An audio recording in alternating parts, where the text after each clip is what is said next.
podcast. I am Ramon Mejia. I'm here to bring you the latest LitRPG news, reviews, and of course, author interviews. And this week, I have the pleasure of talking to an author who wrote one of the most interesting LitRPG series that I've ever had the pleasure of reading. He writes from such different perspectives. It's interesting to see how he mixes them and how he comes up with his ideas. I'm looking forward to talking to him. He's the author of the Last Horizon book series and the Alpha World series. I know he's written a bunch of other things, but that's the stuff he's published that's fit for consumption, apparently. And he's here to talk about the latest series in his book, Forming the Company, Alpha World Book 2, which should be out by the time that you're watching and listening to this. Welcome to the show, Daniel Schinhofen. Thanks for having me, Ramon. Thank you very much thank you for being here, my friend. Also, before I forget, I want to mention that you are also having the first book, audiobook of your first book, Last Horizon Beta, out as an audiobook. It should be out again exactly the day that this comes out. So that's very coincidental. Great timing, my friend. I'd like to say I planned it, and it's all part of an epic scheme to take over the world. However, I found out about it when Tantor decided to just drop it on Audible because reasons.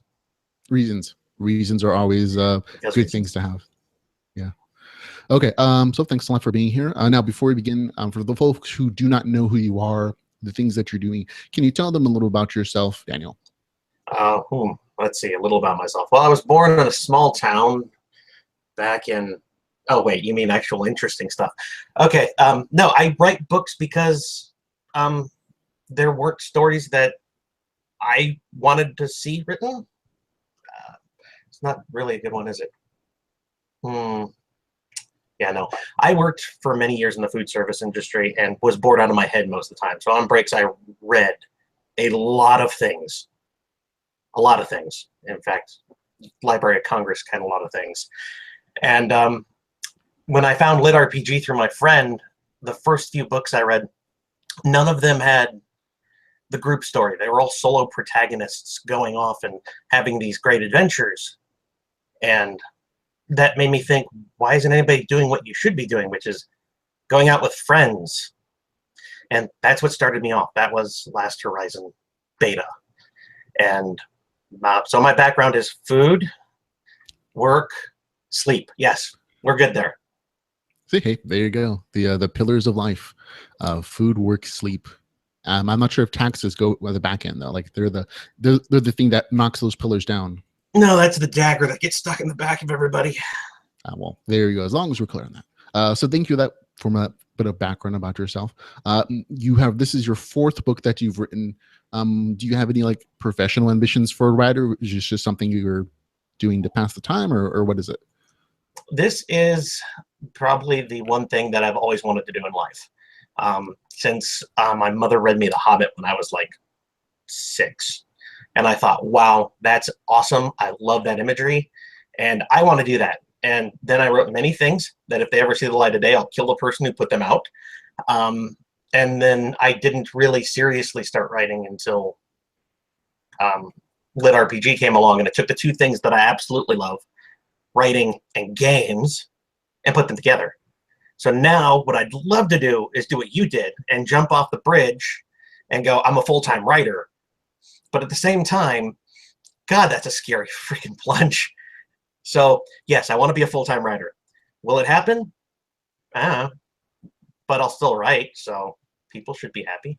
Hey, there you go. I mean, to me, you're a writer when you write things. I know that sounds silly, but it's that impact of you taking the strays that are in your brain, putting them on paper, and someone else reading them. At that point, you're a writer. Whether or not you're a good writer or not, it is left to the readers, of course. But that to me is a writer. And so to me, you're already a writer. And I certainly hope that you can make a living in it, because it's super scary. I'll be honest with you.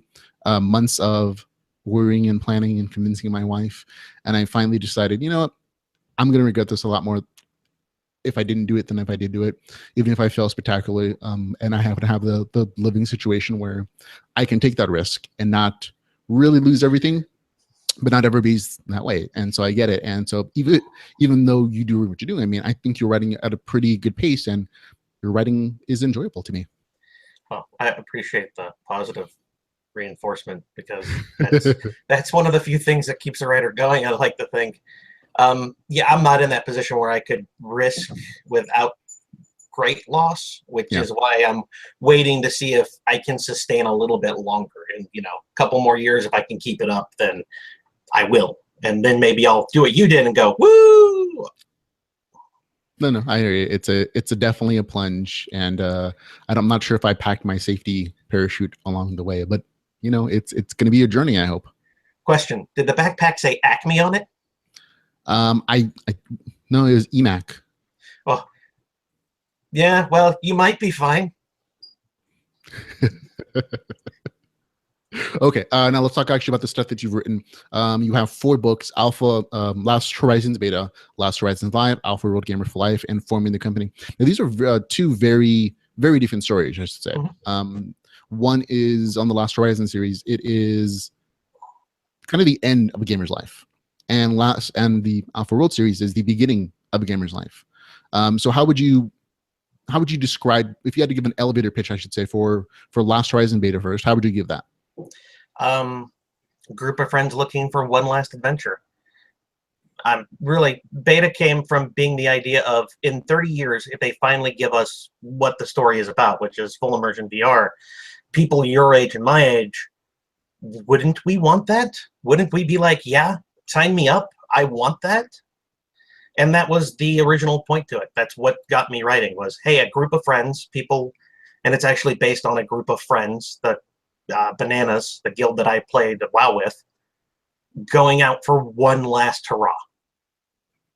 Yeah, that's perfect. I like that. Even just that first tagline: a group of adventurers going out for one, or a group of friends going out for one last adventure. Bam, perfect. I think that describes it.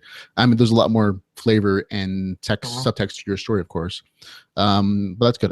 Give me the elevator pitch for Alpha World, then. I don't know if I can do an elevator pitch for Alpha World without actual spoilers. It is the story of a man who was convicted for a crime he committed out of love for another. And he is given the chance at a life while testing cutting-edge technology.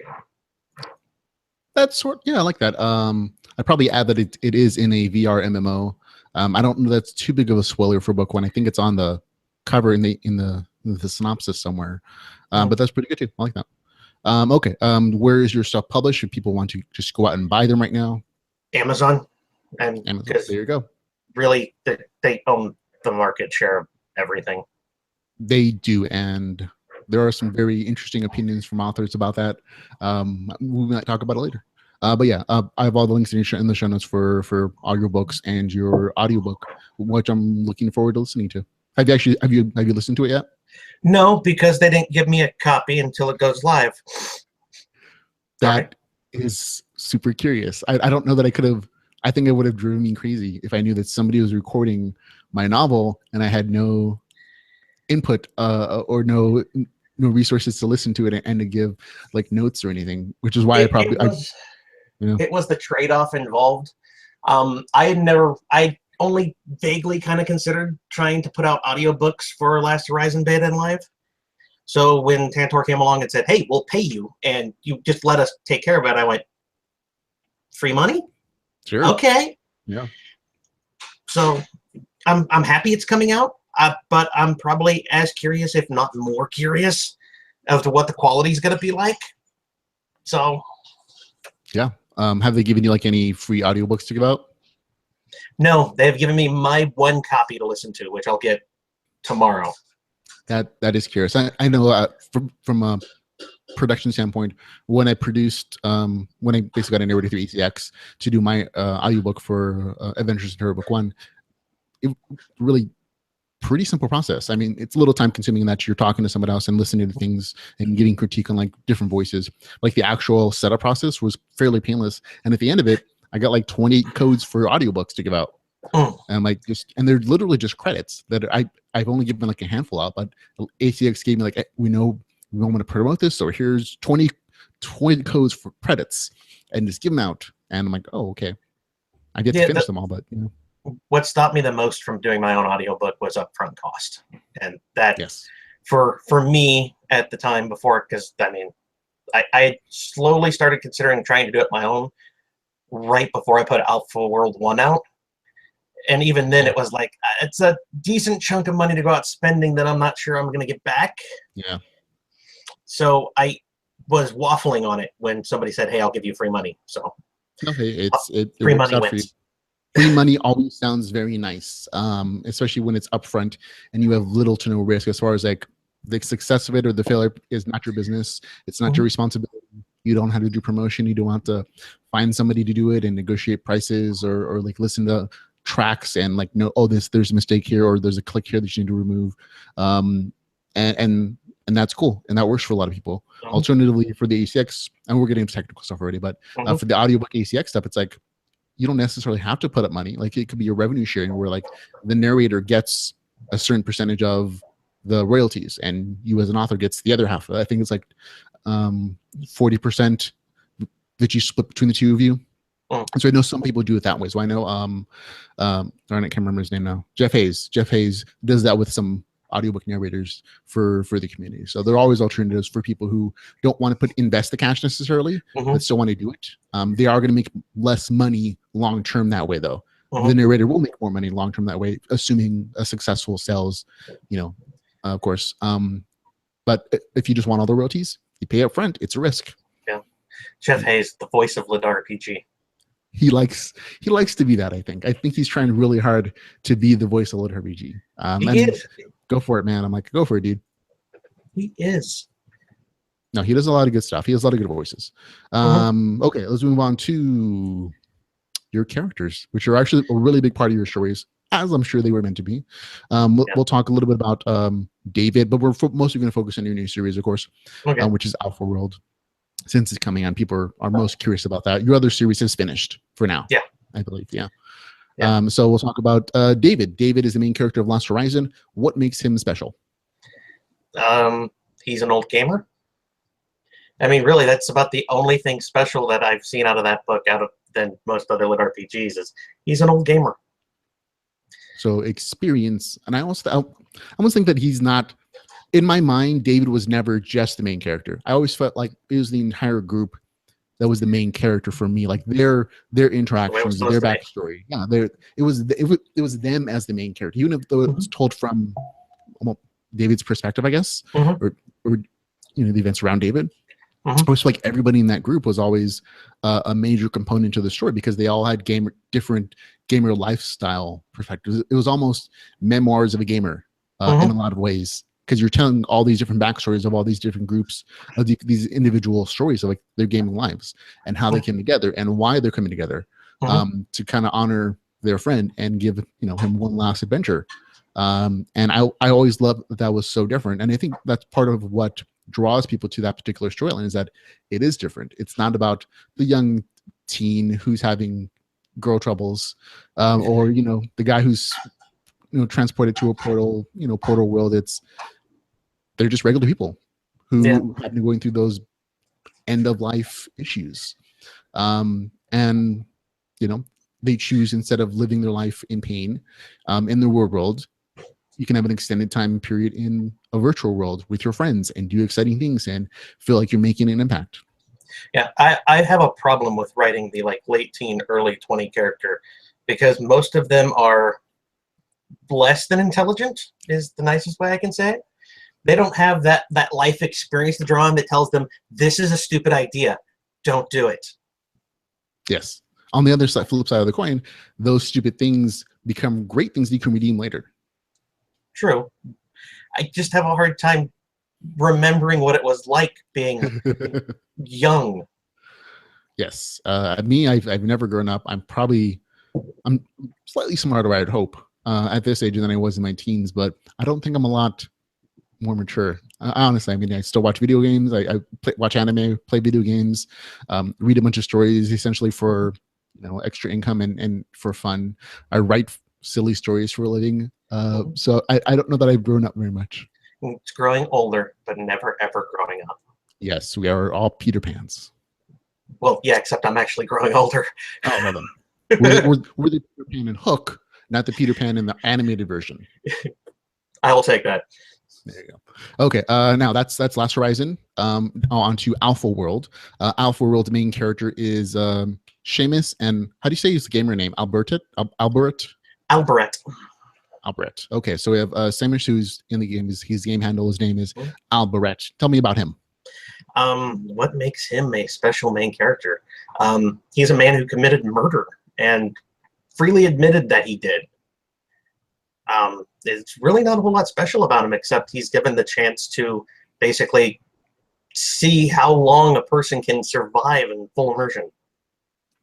Yes. I often, in a way, I kind of think of it as, I don't want to say the American story. In England, people were convicted of crimes and they were sent, to colony continents like Australia or the Americas for kind of a chance at a new start. And I kind of felt that that's sort of Albert's story. He's a man who's convicted. He's going to be sentenced to death, I think, in the story. But instead, he changes. He just signs up for a beta program where he's going to test a full immersion program. It may hurt him. It's hinted at. It never comes to anything yet. But he's basically being sent to another world to live there full time with occasional breaks. But he has a chance at starting over emotionally and physically, I guess, in a way, since it is full immersion.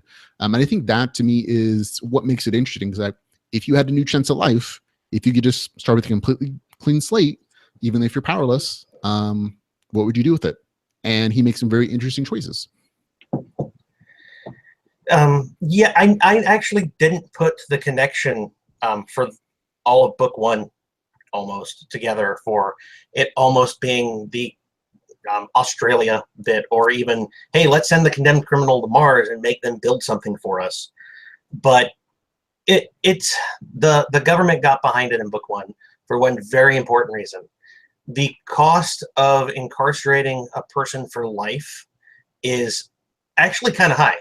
Yeah. So if we could just strap them into a pod and feed them basically nutrients and just exercise the muscles every once in a while, which would cut that down to like maybe a fifth, the government would be like all over that, especially if, hey, look, we can give them a virtual prison so they don't even get to enjoy life.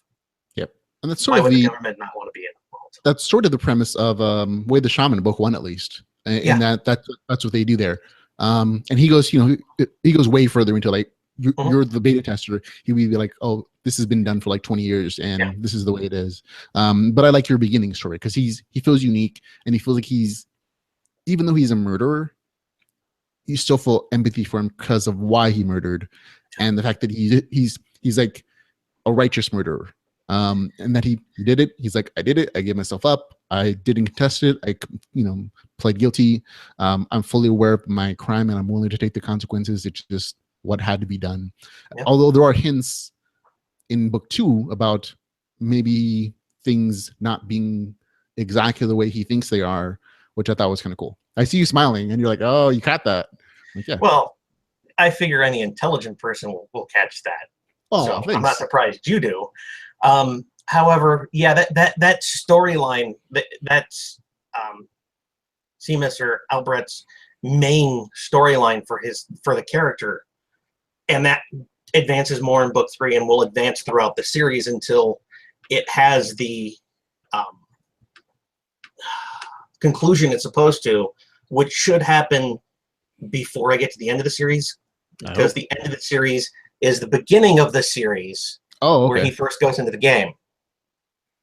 Wait, so the end of this series is the beginning of another series? No, the end of Alpha World will bring him and a group or an army at that point full circle back to the Forgotten Prison. Okay, so the beginning of when he started in the game. Yes. Okay, I see what you mean. Yeah. Okay. Well, I always figured like the Forgotten Prison was going to be like the big end game kind of stuff because the content was a little too high for a starter character. But I thought, oh, okay, this is foreshadowing in a big way. Yeah, I normally don't write the, hey, let's go overthrow the Dark Lord, and it's really not. This is built. Alpha World has gotten some bad reviews because people call it a ripoff of WoW. Well, I've played WoW for millions of years. I like to think that it's different enough that people would, at least not murder me for it. However, if you ever played Wrath of the Lich King when it first came out, Arthas kept appearing in like every friggin' zone and you couldn't hit him. it's kind of like that. You know who the big bad guy is going to be. Yeah. It's just, how are they going to get to him? How is it going to end? But I don't want that to be, hey, we need to go power grind ourselves because we need to get there now. Yeah. It's you're playing long term. This is a much larger story that you've planned out. This is not a 1 or 2 book series. This is multiple, and so you can't just have him being so powerful at the end of book 1 or 2 that he's like, oh, why aren't you going to go defeat the Dark Lord? It seems like a thing you should do. And even in this case, I'm like, why does he need to defeat the Dark Lord? It doesn't necessarily seem super horrible yet. No, the people have asked me how many books in the series. I can't answer that. There's at least 4, and that's if I greatly time jump things. But I don't have a definite. But this isn't a, hey, this is going to break the world in any way, shape, or form. It's not going to impact the real world. It's not going to break Alpha World itself. It's the end game raid, just like in any MMO we play today. Yeah, that is what it's all going for. Guys going on an adventure, which is it's just fine. And as long as people understand that going into your story, I think they're okay with it. But when I read the reviews for a lot of LitRPG stories, including my own, it's like people for some reason think this is like real literature, like it's like a real, author story, like people who professional writers for some reason. And it's like they expect things like plot and story arcs and character development and character driven stories or whatever. I'm like, I don't know what these words mean. So I'm not sure why you expect them to be in my story. And for me as a reader, as a consumer, I'm like, I'm used to video games and like not having like a real defined plot point. And I'm okay with that. It's about the journey. It's about the adventure. It's about, and yes, there can be those things in there, but it's not necessary for enjoyment for a good portion, I think, of the LitRPG community. In that we're cool with that kind of stuff because we're used to it from video games. My books are mostly character driven. I mean, if you think about it, the action scenes in Last Horizon are mediocre, and they really are. I have a problem with action scenes. It's all about the character, the journeys they're taking, how they interact with people. So, but the whole, hey, we have this big thing we have to go take care of, overthrowing the Dark Lord, saving the continent, stopping the evil AI rogue program that's going to somehow destroy all technology and trap us all inside the game. Not really my cup of tea. Yeah, I know. Yeah, in our community, I think there's more than enough room for all the stories. If you want that, there are stories like that within the command. They're really good. I love them. But there's also just people who go on adventure stories or like almost little, short stories collected together in like streamlined. I'm like, oh, those are fine too, because they both have places in our gamer mentality and our experience. There are main quests and there are side quests. They're all valid experiences, and sometimes those side quests can be as interesting, if not more interesting, than the main quests. I think like Witcher 3, some of those side quests, like, oh, those are great. Witcher 3, level 4. Here's a quest for you. It's level 30. Go have fun. Yeah, there you go. And they'll let you do it too. Yeah. Oh, yeah. That's the fun part of this kind of, and especially the open world stories like that we kind of create. Like, oh, you can go do that. If you want to be level 10 and take on level 30 raid bosses, go have a good time dying. It's okay. We'll allow it within the context of the story in your RPG setting.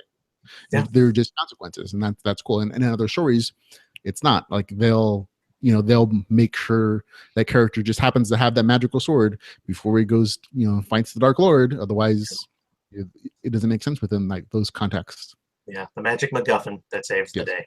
That's fine. I prefer that to be intelligence. I prefer it to be hard work. I'll see. There you go. You can have a character who does stupid things, as long as they're not grossly, overly stupid. As long as they show that they can learn from it and they can keep trying, it's still a good story. Okay. But hey, by the way, you just happen to know God, and God steps in and smites the Dark Lord for you, and good job. Meh. Not as engaging sometimes. I mean, sometimes it's just what you're in the mood for, but sometimes it's not, and they're perfectly valid stories either way. Okay, what are you working on right now? Editing the first book of a new series and writing Alpha World 3. So what's the name of that new series, if I can ask? Apocalypse Gates is the name of the series. The first book will be Rapture. Can you say what that is about currently? The first book is very much zombie apocalypse. At the end of book 1, something very, very large flies overhead, and that's when they realize it's not just zombies. Now, is this a LitRPG story or is it something else? It's a LitRPG story. In fact, the mechanics behind that one are a mix of like Fallout 4 style base building and what is the name of the book? I can't think of the name of the book. It's very much 5 basic attributes that you can raise, powers, magic, and things you can buy, and then getting a community up and running. Because the whole premise for book 1 is the main character trying to get parts of humanity together so they can survive the rapture and also the apocalypse gates overall. So you're throwing a whole lot of end of the world kind of stuff together in the LitRPG mix. Now, so this is a world with RPG mechanics in it, not I'm in a video game or VR thing. No, it is actually a video game. He is okay. So the first chapter is him finding out that he died. Okay. And he was cryogenically frozen. And then the company that had his brain frozen went bankrupt. And another company was able to buy the remains, where they then digitally uploaded him into a system. They have their own reasons why, which will come out further and further along. Yeah. But basically they tell him, you get one life to start with. You can try to survive, or you can let the zombies eat you. We don't mind. Go at it. Yes, that very much sounds like who was it? It was I can't remember. Oh, it's another author. He does something very similar where aliens take over and they're like, go on this adventure. If you lose, if all humanity loses, we take over. So feel free to die as soon as possible. Michael Scott Earl. That's Michael Scott Earl. Yeah. No, Scotty Fudge. Scotty Fudge. You're right. Earth. Oh God, I can't believe I got that wrong. 2 points. I can't think of the name. Something Earth. I think it's Galactic Fist of Legend. That's it. Galactic Fist of Legend, book 1. Yeah. So I recovered points at this point, but you're right. It's Scotty Fudge. Yes. Actually, I love that series. It is irreverent as all hell. Mine is a little more serious. Yeah, he does a lot of good irreverent humor in there as well. Yes, he does. But yeah, I also thought about doing something similar where we're a world, but it's also RPG mechanics in the game world, or real life RPG mechanics, whatever it is. So lots of fun stuff coming out. Yeah, I'm looking forward to reading that one as well. Okay, so you've given us hints about your new stuff. You've given us great information about your upcoming series. Now, from book 1, we talked about the premise there. Do you want to tell us anything about how things change for the main character in book 2 of that series of Alpha World? Nothing really changes. I mean, he is basically stuck in Alpha World, and I mean, he has to deal with you. If you've read book 1, and if you haven't by now, then why haven't you?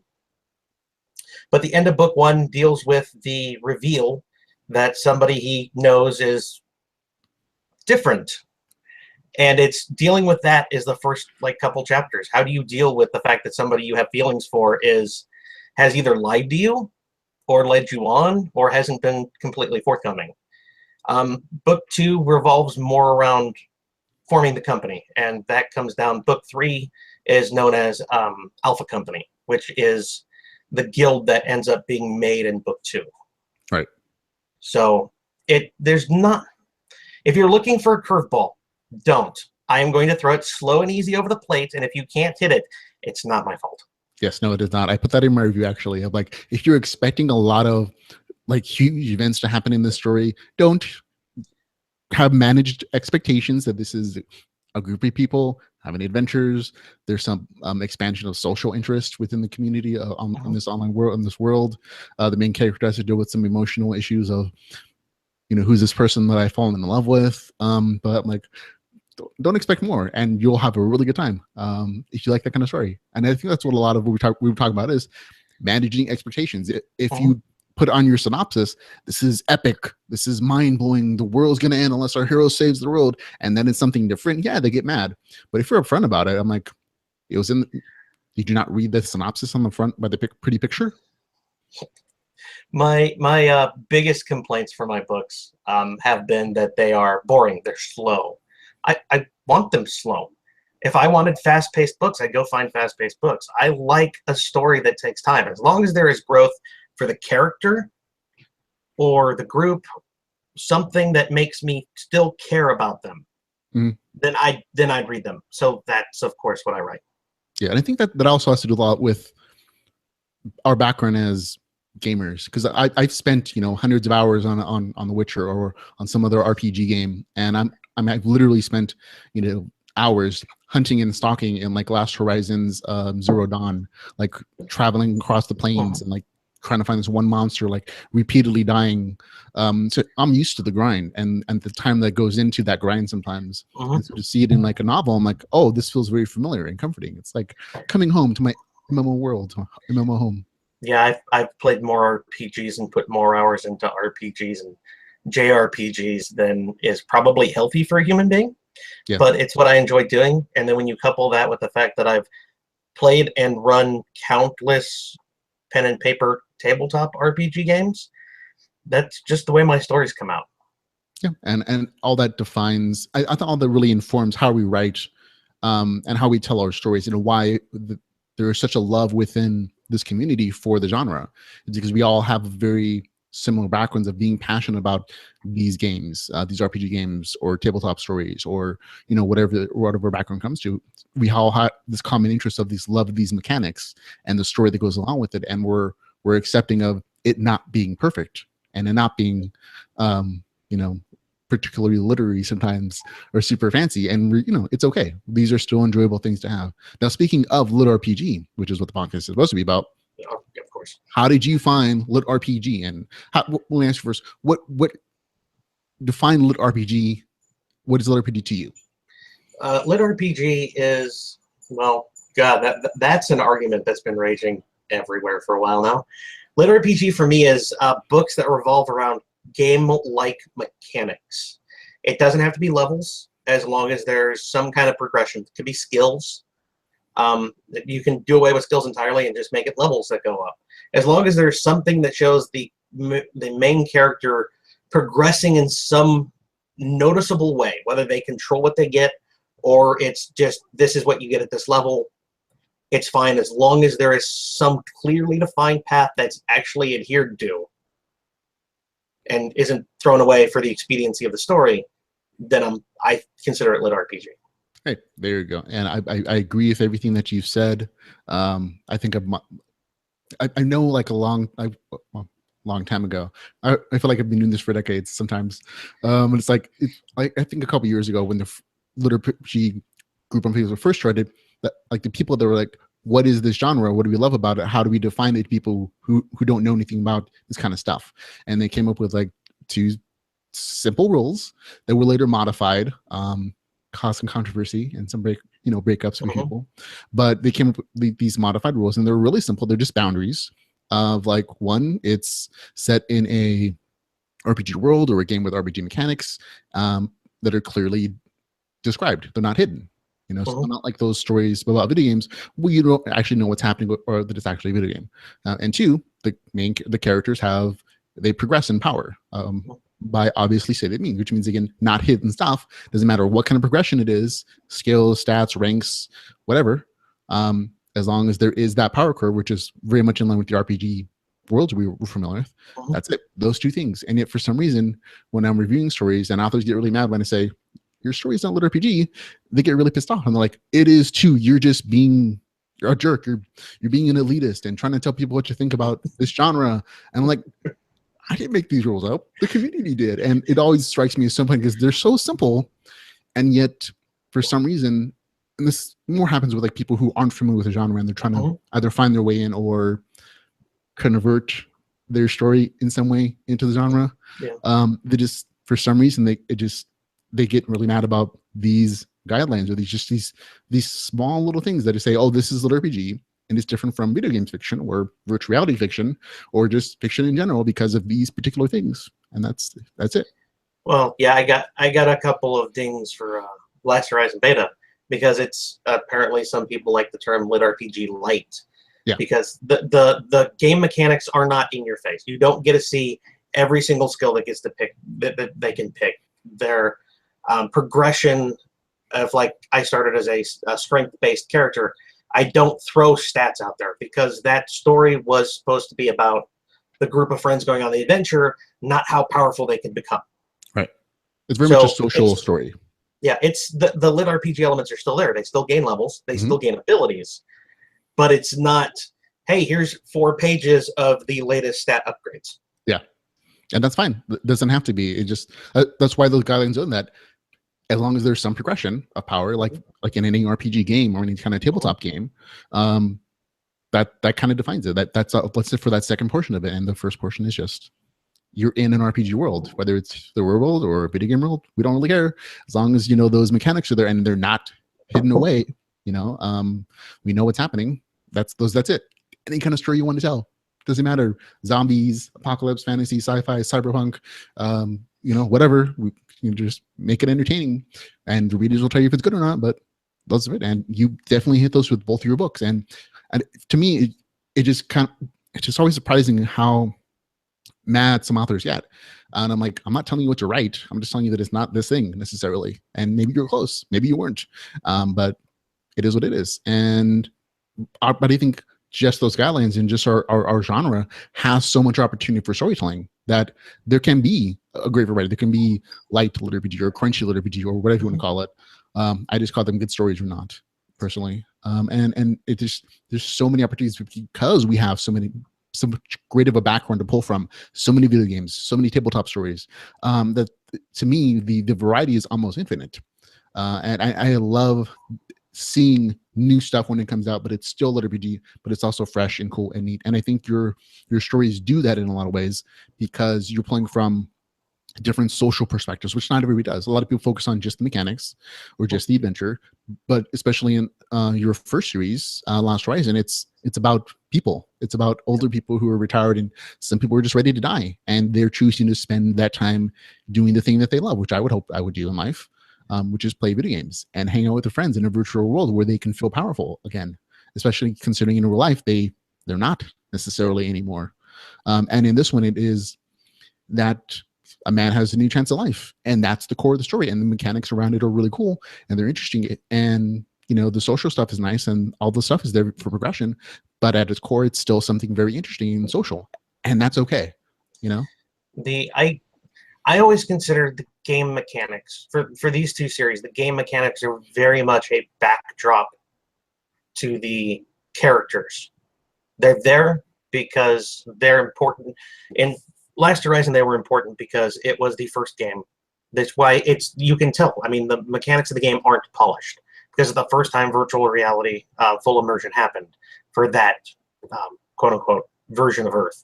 And so the game mechanics aren't polished. You wouldn't expect them to be because everything by and large got dumped into that. So it should be just a backdrop. There shouldn't be, hey, let's go page through 50 pages of all the different skills. For Alpha World, I increased that to a degree because of the game world the main characters put in. It wanted basically an MMO we have today. Right. That kind of system. And the reasons for that are, this is the first time they've taken, for, again, that version of Earth, AIs and put them in charge of a full immersion virtual reality game to see just how adept the AIs could be with helping guide them, which is why the classes and abilities are the way they are. It's a very strict guideline. This way, the game company can get good critical data on just how well the AIs are doing helping progress the game world. Because there is no, oh, by the way, I took 4 levels of mage, 2 levels of rogue, and now I'm an assassin who can't be seen and can kill you with magic darts. Right. So the game mechanics for me are always backdrops for the story. And I did notice that in book 2, you changed some of the mechanics. I thought, oh, he's doing an update in the story. I'm like, based on, I'm curious, like, where that was based on, like, actual reader feedback from book 1, or if it was just like, oh, I had always intended to these mechanics to change in book 2. 2 of the updates that happened in book 2 were from actually beta readers that said, hey, what about this? And I went, you know what, you make a good point. I can do that. But that update is endemic of, hey, this is the brand new MMO that's come out. Which MMO doesn't go, oh, by the way, we missed this and people are breaking things. Yeah. We need to fix them. Yeah, that happens in every MMO I've ever played, whether it's in beta or in the full version. Especially on day one of going live, it's like, oh, there's another 20-hour patch I got to download because there are a bunch of bug fixes that they never included with the original code. Which is why there's an update. What is that? I think it's 2 weeks into the actual game being live, because it happens. Yeah. It happens in real life, so it should happen. If the book is supposed to emulate real life, then it should also happen. Yeah, those things should happen, absolutely. And that's just new content, new DLC, which I'm always surprised that a lot of like VR-centric games or like stories, LitRPG stories in like a VR world, they don't do updates very often sometimes. Like their world is set there, let their AI control things, and but there were never like any patch notes. And I'm like, it seems like a wasted opportunity. Like, oh, you can just shift things suddenly in your story. Like, oh, you could nerf a certain class and make another class better based on content. And it seems more realistic as far as video games can go that way. If the AIs are not controlling the different abilities, and it's like I said, for Alpha World, it's very set. Then it should be patch notes, because it's supposedly the devs going in and fixing things. Right. For something a little more open, I'm blanking on names at the moment. It would make more sense if the AIs are actually control of all the game mechanics for things to suddenly shift. But that only works for me if it's an enclosed system, if I can't log out. Right. Because if I'm playing the max level rogue and I've gotten used to all these abilities, and then all of a sudden all my abilities get nerfed, I'm logging out. And you know what? I might not log in for a while because you guys just fucked me hard. Yep, that happens. Like some different story opportunity. Like I said, they present these different conflicts, present different story opportunities. Yeah. That's all I'm saying. So back to LitRPG, you said when you first encountered LitRPG, it became something that you really liked. What was the first story that led you down the LitRPG rabbit hole? My friend gave me, he introduced me to Ultra World by D. Russ. And the first book I enjoyed. We'll leave that there. The second book I read was Chaos Seeds Book 1, which by that time I just started to write Last Horizon Beta.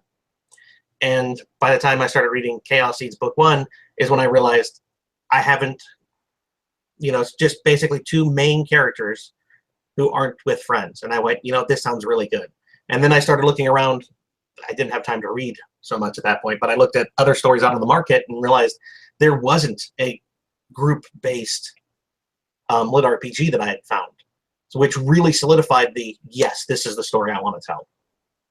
So those are the first two. If you go for the first lit RPG book I ever read, it was not classified as that, but it would have been Dream Park. Oh, okay. I've seen it. I have not read it. Oh, I own it. I bought when I first started in the genre.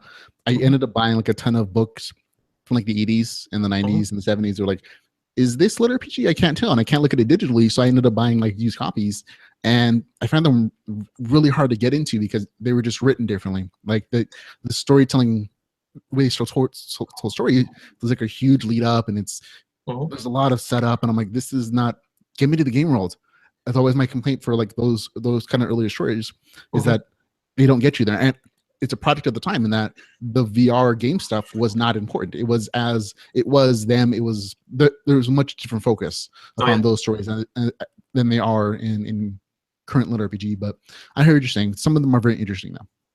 Dream Park was the first one, and then Caverns of Socrates by McKiernan was probably the second. Have that one and too. Then of course, and then I've started in on my friend said, hey, here's Ultra World, read this. And like I said, first book, very okay. Yeah. Second book and on, I plead the fifth. Yeah. They exist and they sell copies. Good for him. I support any writer who is ballsy enough to actually put their material up on the market. Yes, it does. It does take a certain level of ballsiness. I gotta say, because millions of people write these stories, or they write stories in general, but they, for some reason, and it does make sense to me because maybe because I'm not a writer, that why wouldn't you just put it out there? If you put so much work into it, even if you don't think it's perfect, put it out there so people can look at it and review it and see it, and you can grow as an author that way, either from criticism or from adulations. You can see what you're doing, and you can see where you possibly need to go and to grow. But if you never take that step of putting it out there, you lose an opportunity for growth. Which brings me to when I wrote Beta, I actually think I sat on that book for a while because editing, I hate editing, and Yeah, the people who edit for me yeah, hate editing because I can't at the moment afford it. Like, hey, here, edit this for me, and here's a couple $1,000. So Beta, my goal for that when I decided, okay, you know, it's as good as I'm going to get it right now, I'm going to put it out there, was let one person enjoy it as much as I enjoyed writing it. And then it sold, and then it sold, and then it sold, and I went, what? That many people actually wanted to read it? Okay. yep. So there you go. No, I hear that, and that's a very common story in our community, in that the best authors, the ones that are the most beloved, are people who are not professional writers, who haven't had a ton of training in literature writing, and they're just fans who had a story and they put it out there and it resonated with people for whatever reason. That story made sense to people, and it made them want get that feeling that they have playing video games or doing tabletop games, which they might not have time for anymore.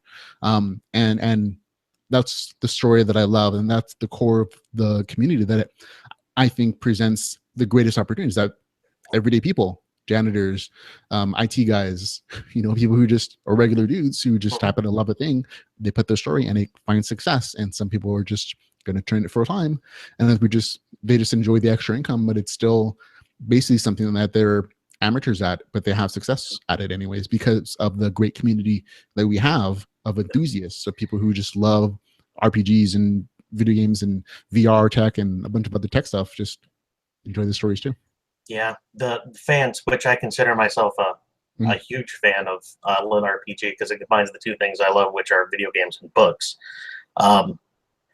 It's such a it's a niche community at the moment, but I think it's gaining speed because there are a lot of people my age who play video games and can't anymore, and LitRPG gives them the ability to feel like they're playing a game again while they're reading a book. Yeah. And I have to stop myself from being critical, because as the writer part of me says, that person put effort and time and soul into this thing, and for whatever reason I'm not connecting with it.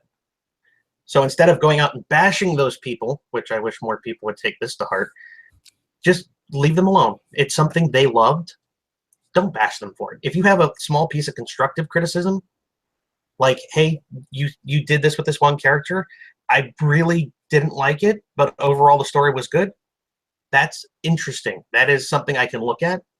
But hey, you had a shower scene in your book, this is porn. Not constructive criticism. That is an opinion, but it's not particularly constructive. It's just a point of view, basically, and I get that. And that's one of the things I try to do as a review of literature, saying, "Oh, this book has sex. Just be aware of that." Or this has a lot of cursing. This is a curse fest. Just letting you guys know in advance in case that offends you. Or this has, you know, whatever. And just I try to be constructive, but occasionally I get mad when I feel like people are, I don't want to say cheating the system or just trying to make a cash grab, but it happens, and it's sometimes pretty obvious. But I really do, as a reviewer, like, I get that this is your thing that you do for a living sometimes, or this is just a story you're telling. You know, I try to be constructive, I think, and I hope I come across that way. You come across as very fair to me. You really do. I have watched probably not all of your podcasts because I didn't go back. Yeah, it's okay. Like the earliest ones, but you've been very fair. I think you've probably been more than fair to my books. You could have rated them lower, and I would have been like, "Aw." But every book you've done, it's, once again, it's your opinion, which people need. As much as I like to say the Gospel of Ramon, it's still an opinion. And for like, I think you reviewed one just last week where there was very much dark, angry, and rapey type things going on. And I understand why you gave that a low review. and I can't remember the name of the book at the moment. But for other people out there, they might be like, "Oh my God, that was amazing."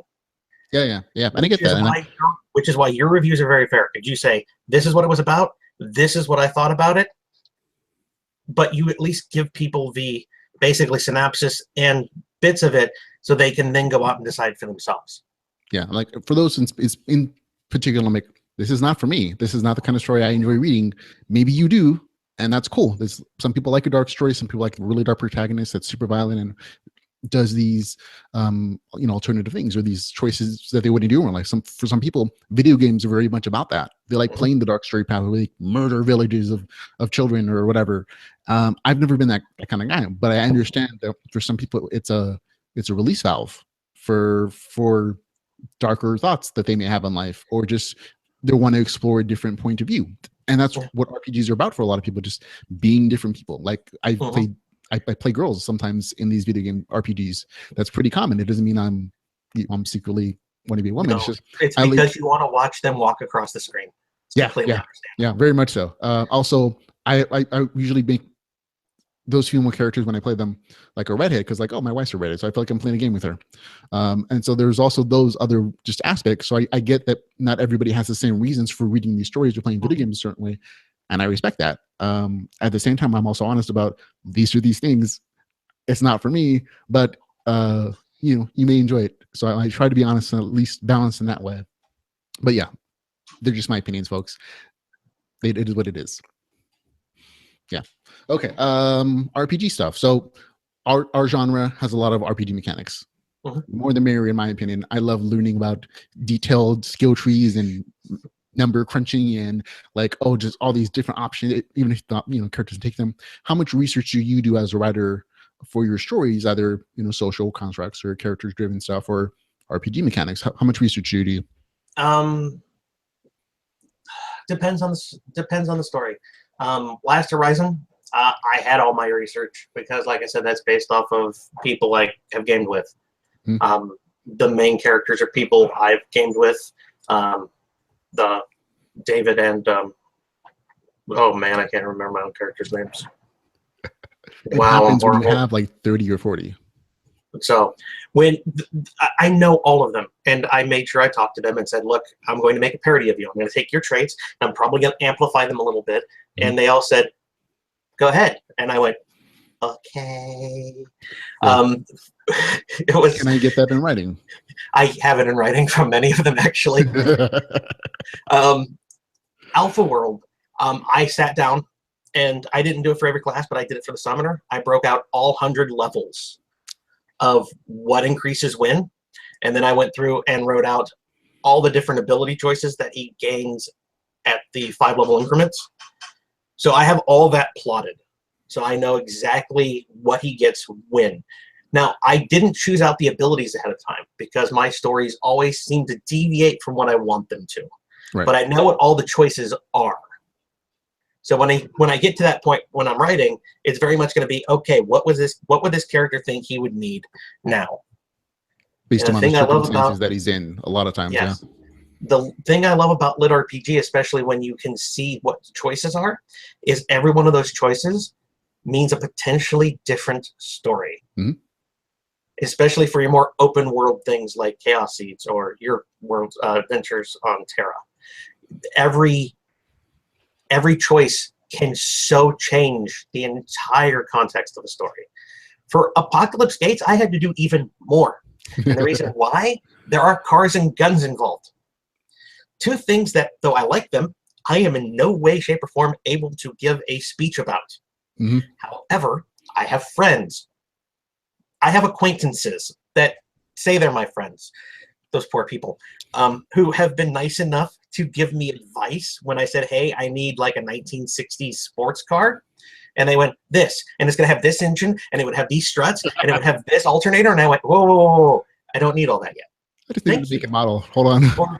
Or, hey, I need a really good submachine gun that I can mod out. Okay, you want this gun, or maybe this one, or this one, and then you could do these different things. Okay, send me an email, please.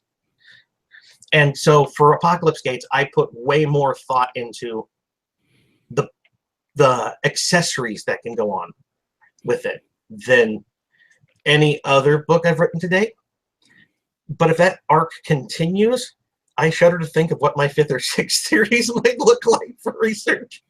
Yeah, like months and months of planning. No, I'm seriously in the same place because I decided to outline Book Through Adventures in Terra, and I'm like brainstorming ideas for like an entirely new series that's set in like other world, but as RPG mechanics. And the thought about guns came across, like, wait, if he's in the real world, why couldn't he just use a gun instead of like a sword? Because I'm used to the fantasy stuff, or like, you know, laser guns, which are very much just make them whatever you want to make them.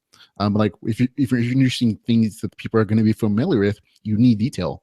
Otherwise, they're going to call, you know, BS and say, no, that's not what that would be, or that's not how you would mod that out, or that you couldn't really do that with that particular weapon or modern machine thing. And I'm like, oh man, that's right. I'd have to do it, which led me to be like, I wonder if I could like expense like a trip to the gun range. Well, like I said, luckily I have friends, acquaintances that I call friends, who have all that kind of knowledge, which was a godsend, because I used him for, hey, here's a chapter that includes like this section. Do me a favor and look at it. Yep. Hey, pick the. I always like talk to the smart people who specialize in things and pick their brains. They have decades of research that they've done. Use the resources. You're using your gaming resources. Why not use their gun and car resources? Which for me, things I know nothing about either. I'm like, I'm a gamer. I play with pixelated guns, not real ones. Yeah. Yeah. So I hear you. So lots of research, and you're doing lots more for your upcoming series. So I'm always, yay. I mean, for me, my perspective as a reader, I'm like, yeah, that's cool. As a reader, I'm always interested in new books. Yeah, so there we go. We're on the same page. I always like the fact that we're both readers and writers of stuff that we love. It's a very interesting combination, because then you have to balance out: am I reading today, or am I writing? And I'm like, choices. Not a balance I have to make. I read during my break at work, and I write during like every single moment of my free time. So in fact, this interview is actually removing writing time. So everybody blame Ramon. It's called promotional time, which you should have slotted in for your books. It should be like, I've written it, I'm editing. You schedule editing time, you schedule writing time, you should schedule promotion time. Otherwise, nobody finds your stuff. And this is what we're doing here. So it's totally allowable. People, please don't murder me. Murder Ramon. It's his fault. Alpha World 3 would be done, except I did an interview with Ramon. That's why it was delayed 8 months. His fault. Okay. Totally legit. I think you should put that in the cover, like on the inside part. This would have come out sooner if not for. And then you can give them my my email address so they can send out complaints there, and virtual email bombs. Virtual email bombs. I'm a big fan of virtual high fives. I'm not sure I'm a big fan of virtual email bombs. With one comes the other, in my opinion. You can't have the good stuff without the bad stuff in the world. Okay, fine. Don't murder Ramon, because then I won't have podcasts and I won't know what books are coming out. And actually, now that I think about it, that would be horrible. Yeah, no murdering Ramon, people. That would be horrible for everybody. Shower him with money, shower him with praise. Don't shower him with bombs. We should have that inscribed somewhere. Yeah. You can get a plaque and put it on the wall behind you. That's it. That's going to be my new refrigerator magnet. Shower me with praise and shower with me with money, not with bombs. Yeah. Okay. We talked a little bit about your writing schedule already. You said you basically you consume during your lunch hour, and you write at all other times. Is that like a 7-day-a-week thing? Do you have like a day to recharge? What's your writing schedule like? I don't have a schedule. If I have free time, before I go to work on my work days, I am normally in front of my computer typing, and I would say writing, but it's more typing, because I've gone back and read what I've written before and then gone, oh God, no, delete that. The one day I kind of get away is on Sundays. Sundays I go over to my friend's house, and he is currently the GM for our tabletop game. So I at least get spared having to write and run a game. So that is my day away. But even then, on Sundays, I have still knocked out 5,000 words. Oh God. It's completely unhealthy, but it's fun. Yeah, I would love to write 5,000 words. I think I've done it a few times. Even though I'm doing this full time, I'm also doing this full time, which is the podcasting thing and the reading thing. And so very much in my mind, I'm consumer, I'm a podcaster, and then in third, I'm a writer. And I'm trying to increase the writing portion without without, because there's so many LitRPG books to read every week. It's like, I think I have 8 this week, and a new one came out just today. And I'm like, oh man, I can't. How do you read 8 books and still write? And I'm like, it's just a balancing act, especially with me also trying to self-improve and like become an actual better writer, like figuring out what these plot points that people keep referring to. So it's a very interesting mix for me, but I always appreciate that somebody who's working full time and is a reader can still find time to write. I'm like, oh, he can do it. Why can't I? Well, for you, it'd be harder because you read the book. If I read about 15 to 20% of the book, and for whatever reason it's just not catching with me, I stop reading it. Oh, for you, this being, the whole, I give you a review on it, it wouldn't be good for you to read 20% of it and then go, meh. No, unless it's very much like 20% into, I'm like, this is not LitRPG, and like I skip forward, like, nope, not LitRPG, the rest of it, no. Occasionally that's been the case. Like, I read a story that was like the infinite mind of the world's mixture or something. I can't remember the real title, but it sounded really like high-minded like that. And there's a picture of like a brain on the cover. I'm like, and I read the first like 15, 20, 30%. I'm like, there's no game yet. It's kind of set in its virtual simulation, but there's no game stuff. And I'm like, this probably isn't LitRPG. And I'll fast forward, or I'll do a search function like levels, like game mechanic, RPG stuff. And if it's nothing there, I'm like, okay, this is probably a fine story. I'm enjoying, but it's really not LitRPG. And I'll skim through to make sure. But sometimes it's just blaring out. It's like, this person either doesn't know what LitRPG is, which is fine. I don't, we don't always understand what we're getting into when we put a tag on something, or they're just saying, oh, this might be like it, so I've heard good things about this group, I'll tag it and we'll see what happens. And either way, it's like it is what it is. But sometimes I just can't waste time reading a 500-page novel when it's most blaringly not LitRPG. Yeah, but that's rare, very rare. Okay, man, you said that you type on a computer. Yep. Oh, you talked about where your ideas come from already. You are this is a question. You a plotter or a pantser? Do you outline, or do you just see where your ideas take you? I'm a discovery writer, which I guess you call a pantser. I normally have the basic, I'd like to start here. And of course I am going to start there because it's the start. And this would be where I'd want to be at the end. And then everything else in between, I have found that the few times I have tried to put together a plot outline or a structure, you're going to fit inside this frame, my characters always break the frame somehow and decide to go left to Albuquerque. As much annoying as that is sometimes. And I want to drag them back with a hook. Do you think that's because of your background as a GM? Yes, it is. In my opinion, I have had so many players break a game on me and had to just follow along and fly that for me, it's at this point, it's just second nature. My characters in my books, by and large, are either caricatures of friends, or they are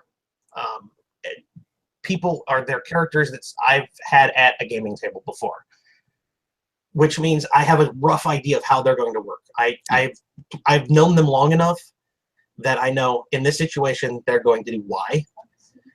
So when they think, okay, they're going to do Y, and they suddenly do Z, it takes a little bit of just what happened, and then I follow along and see if they ever get back to Y.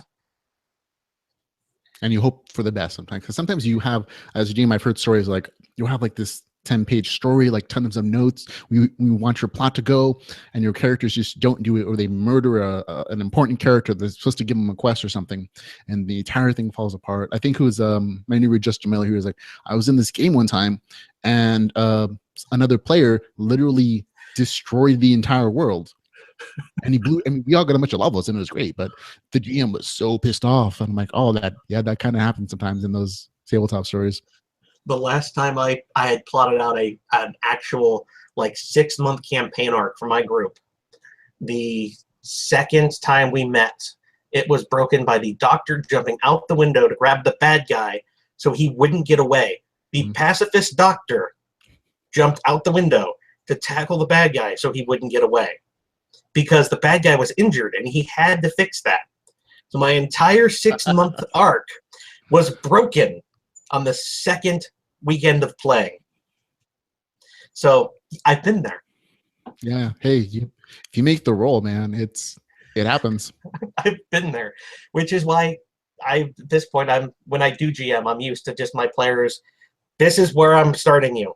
These are the kind of plot points these are your hooks. Please bite one and don't decide that none of them look appetizing. But I've dealt with that too. That's why I discovery write by and large, because I'm used to people just going off and doing whatever the hell they want. Yeah, and that happens in a story. Some like that happened with book 2 for me. Like, I had very clear goal in mind for my characters. Like, you need to get to this place because you got to find out where the kobolds are. You got to decode that manuscript or ledger or whatever. But they just kept taking these weird turns in the story. I'm like, oh no, this would be more realistic.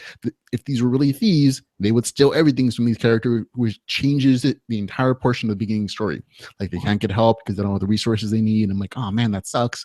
But it is what it is. It's how these characters would act, and that changes things, unfortunately, sometimes. But for some other writers, they're like, I have a detailed outline. Like, the Slim Hank and all the Russian people I've ever interviewed, like, we don't get writer's block because we have everything plotted out and we stick to it. It's just, writing dialogue, writing action scenes, writing these things, and I know everything's and I'm like, wow, that seems very structured, and I should try that sometime. I've tried it. It didn't work for me. I have deleted up to 4 chapters in one go because the left-hand turn was so sharp that I couldn't keep up with it.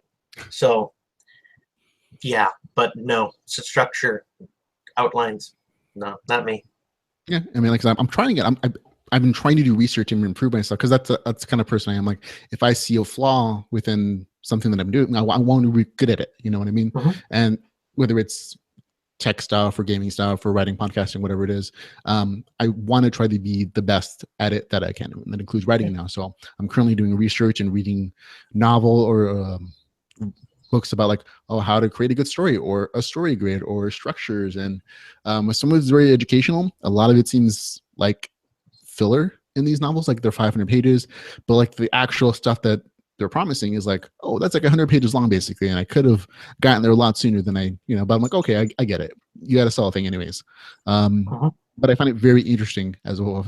And I've heard other people talk about, like, trying to get advice from people that don't have sales, and I'm like, that should probably be a thing you put in your novel or your instructional guide. I've never sold a story, but this is the way you should do a thing, But if they put that in their guide, you wouldn't buy it. I know. I'm just saying it's a very funny portion of being a writer. Apparently, is figuring out how to do your thing. And I know everybody's journey is different. I just find it interesting that some people feel the need to sell a book about a thing that they don't really know how to do, or that they've never really done successfully, but they still know how to tell other people how to do a thing. Well, people have always said, well, trust me, I know what I'm talking about. Yeah. So it's Those interesting. People are normally wrong. Yeah, but a lot of these books, I won't say they're all like that. A lot of them have been very productive in some ways. Like, they've made me think about creating characters or describing stories differently or structuring them differently that I hadn't before. So it's not all fluff. Some of it is really useful, and it's like, oh, this is cool. I don't have to take a class at the community college anymore. I can just read this novel or whatever. Okay. For you though, what is the hardest and easiest thing about writing? My hardest thing is, like I said, finding out where my characters are going to go. Being a discovery writer, like I said, just flying with all of a sudden a massive change in where I thought the story was going. It's never stopped me. I have deleted up to 4 chapters before, but it's never stopped me from just progressing on. So I've never had the really hard, like, writer's block and stuff other people have had. The easiest things for me is just listening to my characters. I sit down and I read the last few pages of what I wrote, and then I pick back up and keep going. For me, it's always been about flow. Are the actual voices in your head sometimes? No, there aren't any voices in my head. How did you know about them? I'm saying things. I'm trying to. Yeah. No, for me, it very much is that way. Like, I'll have certain personality types in my brain speaking when I'm doing dialogue, and they're very.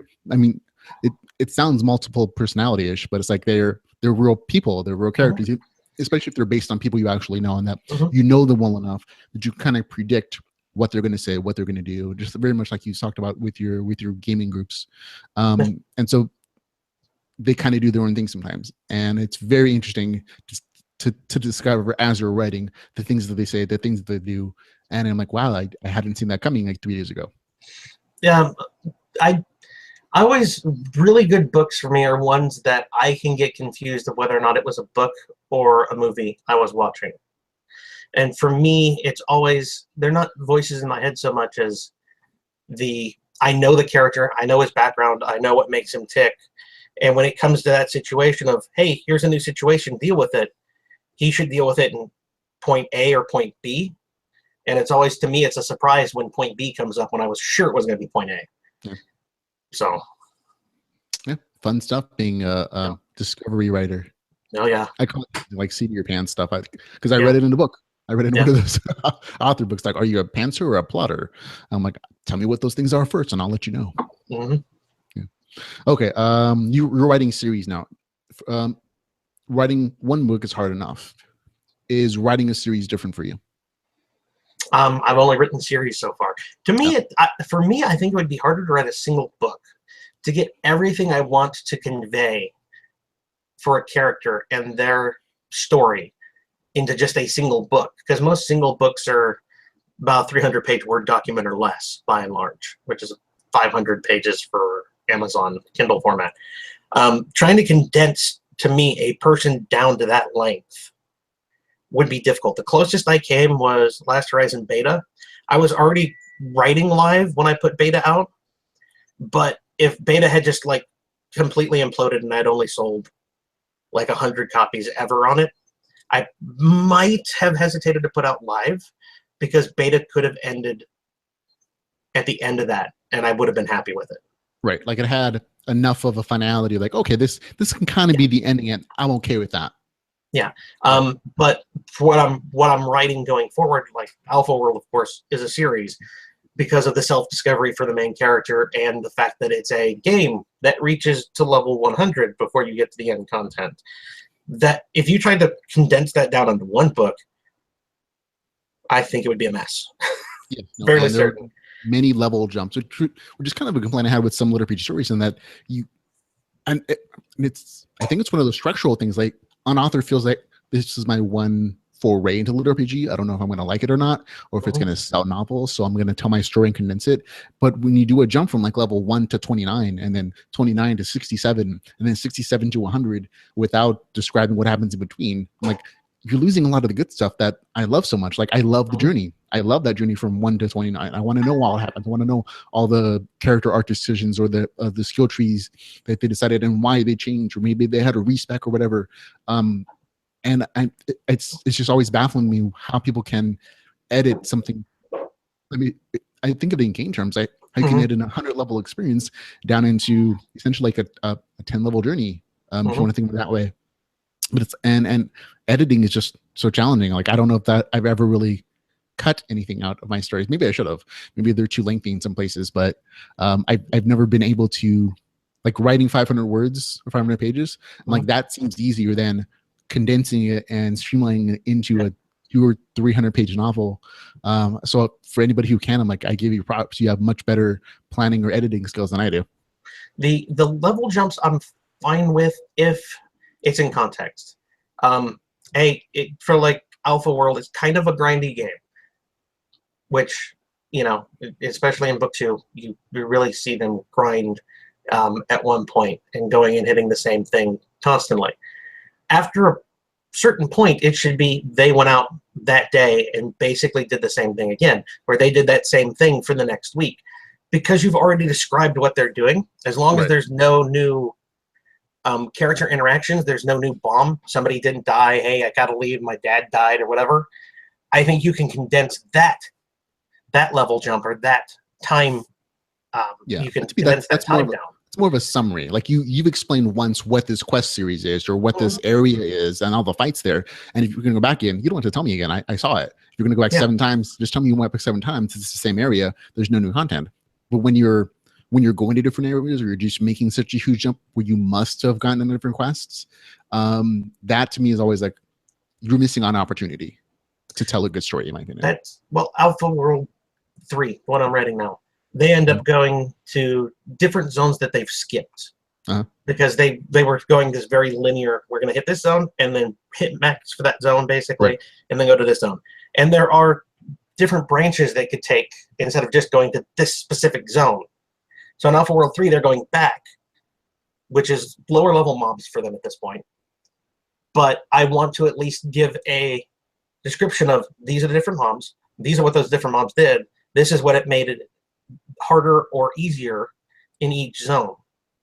Like, for instance, trying to convince a spider that it's your ally, not really possible. It doesn't have the same brain chemistry. Right. But convincing an orc it's your ally is easy because it's humanoid. Yeah, it's charm. It's a charm monster versus charm humanoid, I think, in like D&D terms. Yeah. So, but for the succubus, when she gets an ability that lets her convince an enemy that it's an ally, it has to be something that can understand. Spiders don't understand. Okay, so not undead, not things without brains. Yes, can't undead, that way, undead, insects, so on and so forth. So that bit of control that the summoner could bring to the table is now cut out. Yeah, that zone for a summoner, not a good zone. Nope. So that is why one of the things is I wanted the world to feel more world. And also they're leaving quests back at lower levels, because if you went to this zone, you would get those 3 or 4 quests. Go to this zone, you get those 3 or 4 quests, which are big XP bumps. So why wouldn't they? Right. And they come to that realization in 3, we should go back. So instead of 15 hours of describing them trudging through, they get to like the first set of mobs, and I break down that combat so you get an idea of how it works. And then it's, this is the new set of mobs. Okay, that's how that combat works. So you should at least understand how the characters are able to interact with the world, but without it being, so for the next 15 hours, I'm going to describe that they went to this camp and killed the gnolls, and then this camp to kill the gnolls, and to this camp to kill. They did the first couple, and then it's, for the next 8 hours, they did what worked for them. Right, right. And from a writing standpoint, the summarization makes sense. Yeah. I have a problem with when they skip that entirely. When they skip all those summaries, don't tell me what happened. It's just, oh, the next month I was at level 17 or I'm on level 39. I'm like, even that doesn't bother me. The biggest thing that bothered me for that kind of thing, and it's mostly the Russian authors, was the MC for whatever reason is handed the God quest at the start, and he goes from level 1 to level 87 for that one quest, and I'm like, yeah. I mean, they're just like experiential wise, like that doesn't make sense. Like, as a mechanic, like, isn't there like some level cap experience, or like you're level 1, so you can't get all the level 100 stuff? I mean, it's very detailed, like nerdy stuff, but it's like I hear what you're saying. Yeah. Okay. Let's see what else. Oh, anything you're reading right now? Do you have any favorite LitRPG stories that you want to let the readers know about? Favorite LitRPG stories. So tell me, which of your 3 kids is your favorite? The one that will potentially support me when I get old. That's how I always review. That's how I always see that question. What's your favorite video game? What's your favorite book? To me, is always the, hey, you're a parent, pick your favorite child. Yeah, no, I heard what you're saying. There are series that I think are fabulous, but I still can't rank one above another. Right now, my favorite series at the moment has been Emrelia. Chatfield has done something that I've enjoyed. Every single book I've enjoyed the experience of. And the fact he puts them out every month makes me love him and hate him. Yes. I love him because, yay, a new Emrelia book. And as a writer, I hate him because I can't match that. Yeah, I hear you, man. I feel the same way. Like, I'm very word count envious with Michael Chatfield. I'm like, man, you have a huge word count. I mean, it's like, I look down, I'm like, mine, like, oh. Which is funny. Apocalypse Gates. It's just short of 300 pages in Word doc. I wrote that in a month. That is the second fastest I've written a story. Beta was faster.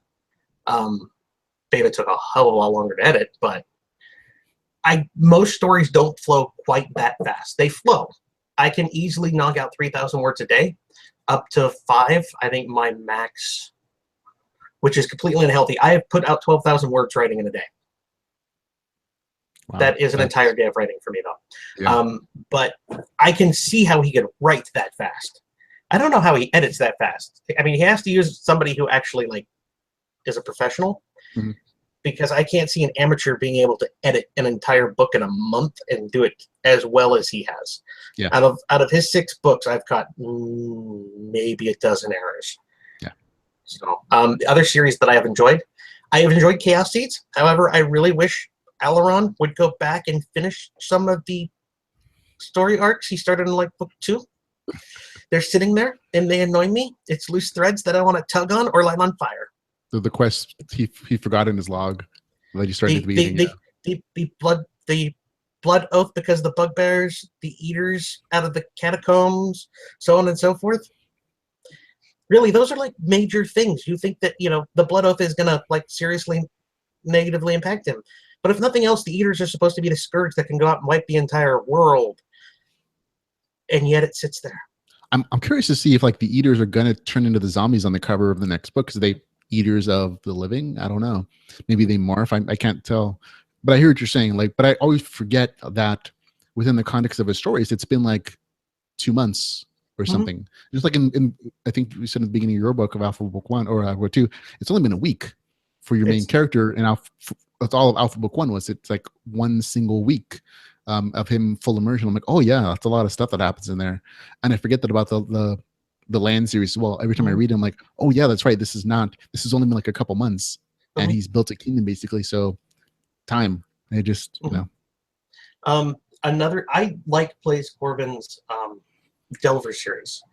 I had a problem with the first book, and that was just a character issue, and I understood that it was to help put the characters where he wanted them, which is, I understood why, but at the same time I was like, no, this character should never do that. But it's not my character. I can't make that call. Yeah, I always feel that way. I feel like, oh, this character wouldn't do. Like, wait, this isn't my character. I don't know what he would really do. But Delvers is like far and away completely different than the other 2 series. Yeah. Which is apples, oranges. I can't decide a favorite, but I love each of those different series. Your book 1 was easily in the top 5 of beginning series books. I loved Adventures on Terra Book 1. Yeah. So much fun. So I can't pick. Don't ask me. No, I hear you. I feel very much the same when I name one favorite story. I'm like, I got like 20 or 30 on that's really the reason I started to like LitRPG Reclamation, because like I had so many good stories that I liked, but they weren't all liked in the same way. So I had to start organizing them for myself. I'm like, well, maybe somebody else might be interested in reading this list, because I know I'm probably not the only one out there who has an issue with like finding LitRPG stories on Amazon or on the Railroad or wherever, because there's no official category for LitRPG on Amazon. So you have to scroll through a list, and some of them are going to be LitRPG, some of them are going to be pretend LitRPG, and some are just using a tag to get sales, like some erotic romance fiction or whatever, which just seems oddly common recently. Are you talking about Mr. Futch? Because I go to Mr. Futch if I want snuggle porn that's LitRPG. No, I mean specifically like, this is like full-blown romance novel with like werebears and like vampires, or just regular billionaire fiction romance stuff. It has nothing to do with the video game, but for some reason they tagged it LitRPG, and so it's on the search for LitRPG, and it's like really odd. I'm like, okay, that's an interesting choice, because I know you only get so many tags you can throw in there, and you chose that one. I don't know, romance with werebears. I mean, they'd be cuddly, and they'd probably give the best hugs. They do give very big hugs. They have a lot of pack mentality stuff in there. So there's like, it's like dominance foreplay stuff. But that's the romance werebear podcast, which is another thing I'm working on. So we'll come back to that. When you make it, let me know. I want to come and watch the podcast for the werebear romance. See, there you go. It's people have asked for it. They're like, we want Ramon to read erotic fiction to us, and we will pay him money. And I'm like, if you pay the money, I will consider it. If you drop your voice about one more octave, I think that would be the tone to be reading it in. Oh no, and he walked into the room and he saw her across the hallway. Yeah, that kind of stuff. Very smoky voice. Well done, Sid. Oh yeah. That's more the Kool-Aid man, like he pops to the door. Pops to the door, romance in one hand, LitRPG in the other. I can see that. There you go. Yeah, you know, so, but in all reality, Scotty stuff is that it does border the line of like, oh, is this erotic fiction? Because he actually has a series, I think, that is just full blown. I think it's the Freelance Saga, which is just full blown lit RPG sex stuff. And I'm like, that's cool. I mean, that's cool that it exists. It's not my thing, but I like the lit RPG stuff in there. I like the mechanics. And he has another series, I can't remember the name of it right now, that's a little more towards the game lit RPG stuff, but it still has sexual content. But he always flags that like in the synopsis, this contains full blown sex, and you know, he bunch of disclaimers. But I also noticed that people were when I was looking at the reviews for your Alpha World series, they kind of made the same point. So like, this has sex in, oh my god. I'm like, no, these are adults. It's a thing that happens. And if it's going to be a full immersion game with succubi, I'm like, you kind of saw that coming. Hopefully, it was foreshadowed a little bit. Sex though, it has sensual shower scenes. If I had wanted to put sex in that book, I would have added another 100 pages and gone fully descriptive. There is no penetration. There's no lips wrapped around members. It is her washing down him and Karen at one other point in a shower. There is no actual sex being described.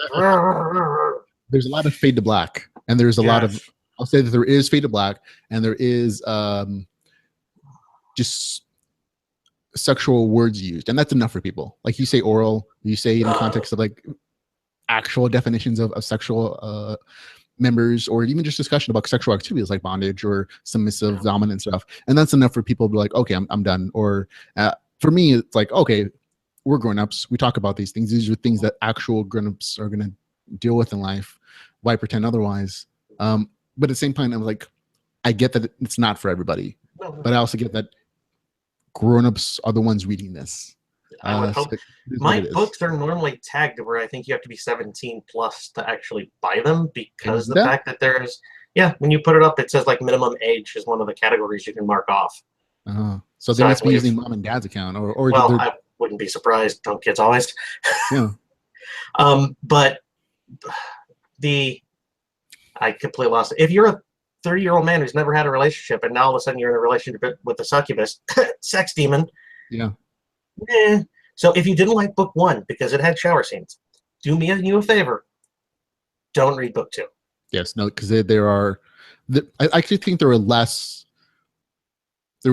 descriptive words that I do body parts than there are in book 1. Like I think you do more fade to black stuff in book 2. You still have a few descriptive phrases in there, and you definitely have more open discussion about sexuality and like having multiple partners, which is very in context for this game world.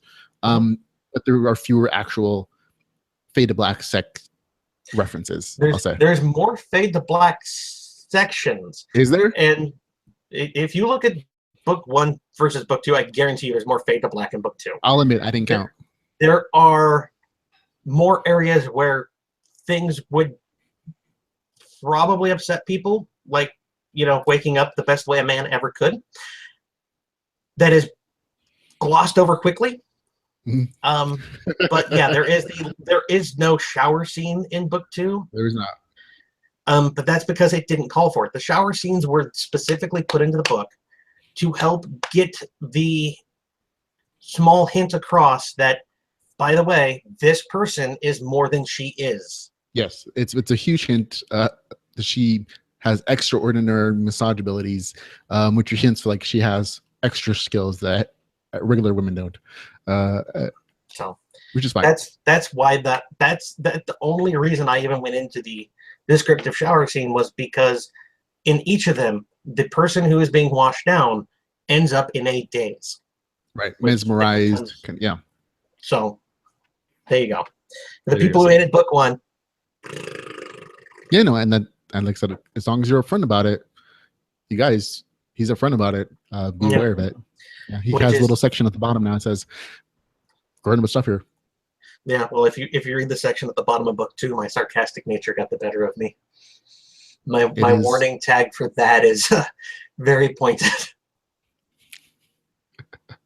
Okay, so lots of great stuff there. So be aware. Last Horizons doesn't have that stuff, but Alpha World does, and it's like I said, they're very much different stories in that Alpha World or Last Horizons, the relationships are established. relationships are basically ending permanently for some people. And Offworld is a young man's story where he's starting over, and so he would have relationships. He would have a new girlfriend, new wife, new partners. Exploring things in a new world is very much a part of that phase of life. But it's also in Last Horizon. Is it? I mean, like super. Doomit and Kiddish end up hooked up with Vera. It didn't sound as much in my mind then, I think, as it did in Offworld then. Because everything that happens there is immediately a fade to black.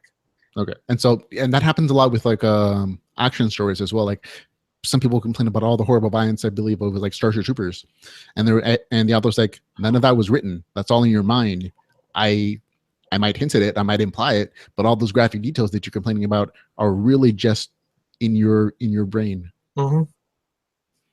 I love the book Starship Troopers. The movie to me was not the book. It is not faithful. It is fun in its own way. I think like if you think of it as, I mean, we're going to talk about it. If you think about it as just like this independent story that happens to have the same name, it's a perfectly fine, adventure. If they had named the movie anything other than Starship Troopers, it would have been fine. Yeah. Although there are some, I think there's like Starship Troopers 2 or 3 or whatever, that actually were a little more faithful to the tone and like some of the context of the original book that I happen to enjoy. And they're redoing Starship Troopers as well. Yeah, I heard the rumors they were remaking it. I really hope they do what they should do, which is put the soldiers in power armor. Yes, that would be. It seems like that would make sense considering that's the point of that story. Yeah. Well, anyway, sorry, sidetracked. Sidetrack. It happens. Like I said, any good conversation, you're going to get these things happening. Self-publishing versus traditional publishing. Now, this is kind of an interesting question for you because you're sort of doing both. You're self-publishing the ebook version of them on Amazon, but you're actually using, I want to say, more traditional publisher with your audiobook version of your stories. So now that you have both perspectives, sort of, what do you say some of the benefits of self-publishing versus traditional publishing are for an author? More creative control for self-publishing. Now I have not talked to many actual traditional published authors. I have talked to 1 or 2. They have to submit their stuff, and then they get it back from their editor with, you need to clarify this, or this needs to be completely reworked, and so on and so forth. Where with the self-publisher, I can write the story I want, and you can go jump off a bridge for all I care, which is really nice. I love being able to tell the story I want to tell and not have people tell me, this 20-page section doesn't need to be in here, reword it. However, on the same time, if I was traditionally published, I would have probably a decent sized check up front that says, hey, go ahead and write the book we want you to write. And I'm a big fan of money. I don't know many people that aren't. So being traditionally published would be kind of cool. However, I'm not sure I really want to give up my creative freedom that I get with self-publishing. I don't know if that answers the question. No, that absolutely does. And I think those are kind of the big points of self-publishing versus traditional, is that one, you have total control. No one can tell you no. Amazon and other ebook platforms like Smashwords or Apple, I guess, give you that opportunity, that platform where we can just put your stuff up and the audience decides whether you're successful or not. It resonates or it doesn't. Those are the choices, basically. And there is no gatekeeper. At the same time, you're the one in charge. You got to figure out editing, and you got to figure out cover art, and you got to figure out audiobook stuff, or got to buy a narrator, or you got to purchase editors, or whatever the case is. It's all you. You're your marketer, you're your producer, you're everything. So there's a lot more responsibility there. But the freedom of control is also there. You can find your audience. Like, I don't think at this point, maybe things are changing, no traditional publisher is going to see this genre and saying, oh, I'm going to invest tens of thousands of dollars in editing and marketing for the returns you get on this in a book you put on this place in LitRPG, which is fine. I don't dispute that. I don't think math is math. But for someone who's self-publishing, I'm investing my time. And so putting it up and making $1,000 or whatever, or making a couple $100 sales is perfectly legitimate, and it's worth it as a side gig or just as a fun project, whatever the case is. And I think that freedom allows a lot of different stories to be told that would never have seen the light of day had they gone through a traditional publisher. On the audiobook side of it, I know you're doing the traditional publishing side. How has that experience been for you? Well, I am working with 2 separate companies from my 2 separate series, and they are different. Tantor is doing Last Horizon, and Podium is doing Alpha World. I don't have completely firm dates yet, except for, of course, beta, which they sprung on me as a surprise. So it's the way that 2 different companies communicate is vastly different. What they offer back is also different. So I'm not supposed to talk actual contract stuff. So, but it's nice knowing that it's going to be out there, because I've had people ask me for the audiobooks. Right. And I didn't want to invest the upfront money for having to do them, because I was never sure about return. Right. So it's nice basically being able to go, okay, guys, you should know what you're doing. You're 2 established companies. I'm going to trust you. Please don't butcher this. So between the 2 of them, though, like I said, Tantor is putting out beta here in just a day or 2. And Alpha World 1, I think, is tentatively like late July. So it'll be interesting to see how that works. I'm happy, and I've told them both that there is another entire series being edited. I'm hoping I can get them into a bidding war, because I love bidding wars, because I win in a bidding war. Yes. I doubt it'll happen, but it's a dream, and life is all about dreams. Yes. My biggest thing with self-publishing books, though, has been cover art. Finding a good cover artist, for me, has been a nightmare. Yeah, I hear it. It's hard because it's not something that you normally have leads on. Like, you're a writer, you write your stuff, you put it on Word or whatever, and that it edits. That's fine. You have that experience.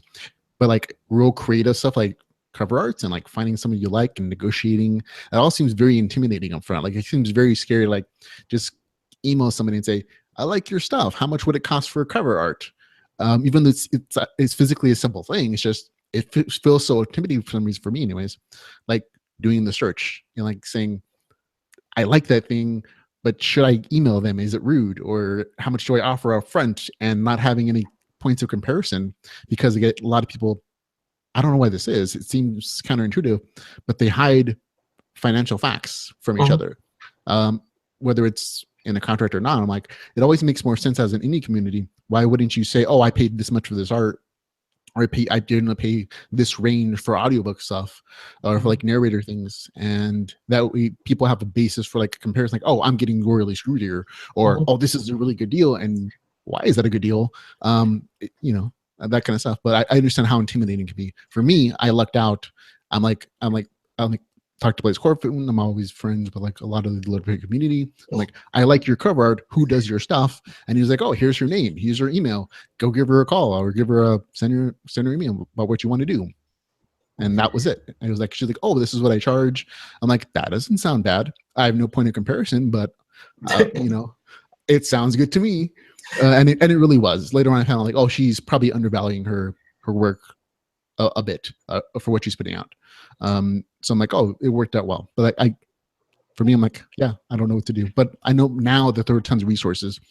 If you go to like DeviantArt, or if you just ask an author, like, oh, I love who did your cover art, who does it, can I get their contact information? I'm like, talk to them about whatever. And most people in the community are like, oh yeah, sure. Here's their stuff. I love their work. I want them to be successful too. I think I found the opposite from a couple of authors. Hey, I love your cover art. Can you tell me who does it? No. Thanks. I appreciate that. I recently just got a reply back from, I don't want to butcher the name. It's Hatchling Wavernet. I can't think of the author's name. Oh yeah, I love that cover art. Yeah, it's really nice. Love that cover art. And they actually replied back to me with the name of their artist. So going forward, I am probably going to contact them to see about getting covers for books. However, I already have the cover art for Apocalypse Gate lined up, and I already have the cover art for Alpha World 3 lined up. So it's going to be a little while before I can go to them with something to actually get done. But at least now I have a solid lead. Yeah, and that's part of the process of being a self-published author, is that you have to figure that stuff out on your own. And sometimes there's no convenient online guide to do so, unfortunately. Especially if you're thinking about you gotta have a contract. It can't just be like, oh, I'll pay you this thing, right? And it's like, no, you have to set up actual legal documents. And it's not a hard contract. It's a simple search on the internet, artist contract, and they give you a form basically saying, setting up your terms with your person you're negotiating with, so that everybody feels comfortable. And that's kind of it. It's just like finding the person is probably the hardest thing in my opinion, like, because everybody has different ideas on what they like for art and what they're going to do. And for me, it's always like I have to write some of the story and get an idea like what I want the visual to be for it before I can start, sending emails to my artist saying, this is kind of what I want to do. And then she'll send me a draft back in like just outline saying, oh, this is what I'm thinking of. What do you think? Do you want something different? And sometimes it's like, oh yeah, that's perfect. Or like, oh, can you change his position a little bit? Or can you make sure this character is in the background? Or it's supposed to be, you have it set in a forest, it's supposed to be a castle. And that's all usually simple with most artists. I mean, for the one I worked with, like and then just like a color draft, a final draft. And, at each stage, it's like, oh, we have a certain amount that I'm sending her for the overall payment. And the final part is at the end when it's done. And that's kind of it. It's really not as complicated as I thought it was. But going into it, I remember feeling very intimidated about, I have no idea what I'm doing. But that, I mean, personally, I'm okay with that. I'm okay with research and doing tons of it and figuring it out. But I know not everybody is. And so for those people who either don't want to go through the hassle or who just feel so intimidated it stops them from being creative, traditional might be better. Yeah, I'm kind of the opposite. Yeah, I put out Alpha World 1 with a cover that was okay. I went through like 6 different artists trying to get a cover that I liked, and that's the one I settled for. And that is the correct word for that. Yes, and I noticed very much. It was kind of similar with the Last Horizon series. Like you changed cover art, I should say, between what you had originally, which was a picture of a forest, I think, right, for beta, and then book 2 came out, and I think you had something similar. But then it very shifted into like a really nice pose of like I want to say it's you on the cover. Now that I see you live, it's like you with like a longer beard. That is Doomedin, red hair with gray streak through it. That is the portrait of him. Okay. This is the haircut and style I've had since I was like 16. The beard is ever since I got out of food industry 4 years ago. But the whole like not having hair thing, yeah, I was the guy that my friends used to tag because I looked to be 21 to go off to the store to get things we weren't supposed to have. So, yeah. So for old cantankerous person, actually, the idea behind the hair and beard for Doomedin was from my mother's father. Oh. Who, same hairstyle because mother's is where the hairline comes from. Yeah, it's supposed to be, apparently. Which I never let her forget. Thanks, Mom. Exactly. Yeah. Okay, so there you go. So stuff about self-publishing, stuff about traditional publishing, folks. You got your fix. If you have any questions, you should have asked them sooner because we're coming on those real quickly. To KU or not to KU? I KU, and I can honestly say that Kindle Unlimited gives me back 2/3 of overall money that I make. Yeah, me too. I mean, having been book 1, book 2, and having gotten a few royalty checks by now, I'm like, oh, my KU stuff is as lucrative for me as the direct purchases. And I think that's mostly because of the length of the novel. Like once somebody gets into like a 500-page novel and they go through the entire KU, pages, I'm like, that's about as much as I would make on an actual purchase of it. So I'm like, but I know other authors are like, because of the limiting factor of it, they can't sell it other places. They can't sell it on Apple. They can't sell it on wherever the other platforms they want to use. And they can't get qualified for like New York or whatever Times best-selling author lists either. No. Why that's important for a self-published indie author on Amazon, I don't know. But some people, it's really important to them, so they choose not to do that. And it's always very curious to see what people do and why. So, thanks. KU for me, it comes down to like when I wrote beta, I want people to read it and enjoy it. Yeah. And even if that meant I wasn't making as much, that would be fine for me. Since it's not my full-time job. Right. For people like Michael Earl Scott. Yeah, Michael Scott Earl. Oh, Scott Earl, thank you. For him, being a full-time writer and that being his thing, I can maybe understand why he doesn't want all of his books up on KU. Mm-hmm. Because he needs to make hard money back all the time. Yeah. He has kids and stuff. Yeah. But for me, since this is the thing I'm just doing because I love to write and whatever, I don't mind if I make a little bit less if it reaches a much broader audience. Right. And to me, the KU setup is very much, it gets a very broad audience. Like a lot of people were willing to take a chance on KU. I should say the funny Kindle Unlimited program for people who aren't aware of what KU stands for. But it kind of takes that same model as like putting your first book out for free in like a long running series. Mm-hmm. Like it gets a lot of people in there, and not everybody's going to follow through into book 2, 3, 4, 5, 6, whatever. But at least it gets them interested and willing to take a chance on your world. And then, 2, 3, 4, 5, and 6, maybe you don't have on there. Maybe you do. But I think it works very well for at least getting a broader audience of people to look at your stuff. And some people like it, some people don't, but that's anything. Well, I can say KU as a consumer, yes, has saved me a ton of money. Yeah. 10, 20 books a month, and you're like, oh, $9, that's perfect. I did buy at the start of finding LitRPG. I bought every book. And sometimes that's because you didn't have a choice. Yeah. So, well, I didn't really understand the whole idea behind Kindle Unlimited at the time. Since I have gone to Kindle Unlimited, I have saved myself a heck of a lot of money. Now, to all of you who are aware, if you read it on Kindle Unlimited and you love it, do the author a favor, buy it. That is a choice. I would say always at least review it, even if you didn't, finish it, or say why.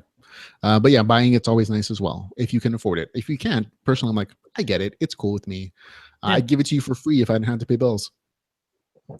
Bills, yeah, those things. Yeah, they demand to be paid every month. Yeah, little goblins that jump out of the mailbox at you. Very good. Okay, on to a little bit of marketing stuff. I know you don't do a ton of it.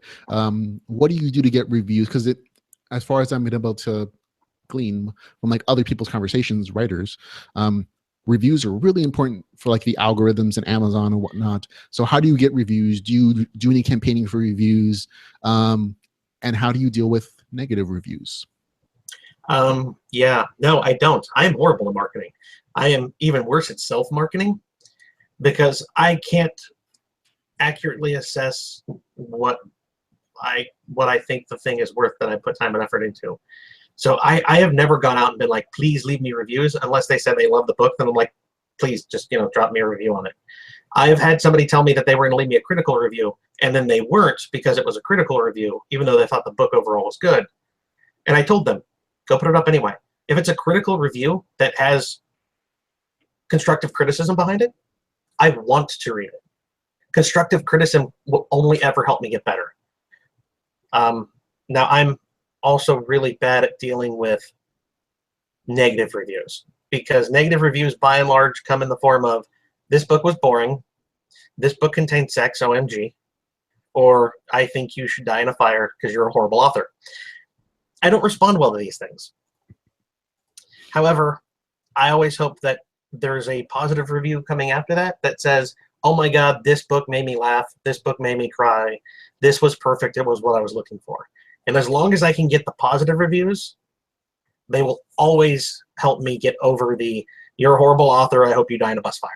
Yes, and that's very much the case. Like it's always surprising the range of people who will read your stuff, which is also, I guess, the negative side of KU, and that people who have no idea what your stuff is like, oh, that's a pretty cover, I'll go check it out, and then they're like, wait, this is a thing that I'm not familiar with, I'm like, yes, that was in the synopsis. You should have read it before you press the button. I mean, continue reading, please. But it's like, I hate your stuff. It has no plot. There's no, development, or the pacing's horrible, or like, what's this stupid game stuff? I'm like, that's kind of the genre, man. But at the same time, even if they're like, I love critical reviews. And I've taken them to heart with the book too. I'm like, oh, maybe not so much pop culture this time, or not so many direct references from other things, but the ones that are just like, this is evil, go burn. I'm like, oh, okay, that's what it is. But the ones that always touch me are the ones like, this was perfect. It helped me out of depression. I love this series. It makes me so happy whenever I see it. When's book 3 coming out? Or one of those like, my husband's on deployment. I bought this for him. Book 2, he's been wanting for such a long time. He's giving me so many great bounty points because I bought it from him in advance. Like the day it came out, thank you so much. He loves your series and stuff. And I'm like, that kind of stuff is like what makes the other ones tolerable. The ones that are just not critical, the ones that are just like bad feedback, or just like they're just mean, I guess you could say. Yeah. The ones, and it's always, I'm not really sure how to balance this, because it's very much an emotional roller coaster. Like, I'll read one review, it's like, yay, like, oh yeah, this is amazing, you love the stuff, I love you too. And the next one's like, you suck. And I'm like, your book is boring. I'm like, oh, I'm not sure what to do with that. Yeah. It's for, I'm not a people person. Yeah. I'm really not. I would rather stay in my cave in the safety of it and not have to deal with people ever, which is, you know, another great reason to become a full-time writer for me, which is something I hope to do one day. But negative reviews, I think I've left a couple of negative reviews for things. Yeah. Back before, like, I started writing and stuff. And since I've become a writer, I've shifted the perspective of, if it can't be constructive, even if you hated it, then just leave it alone.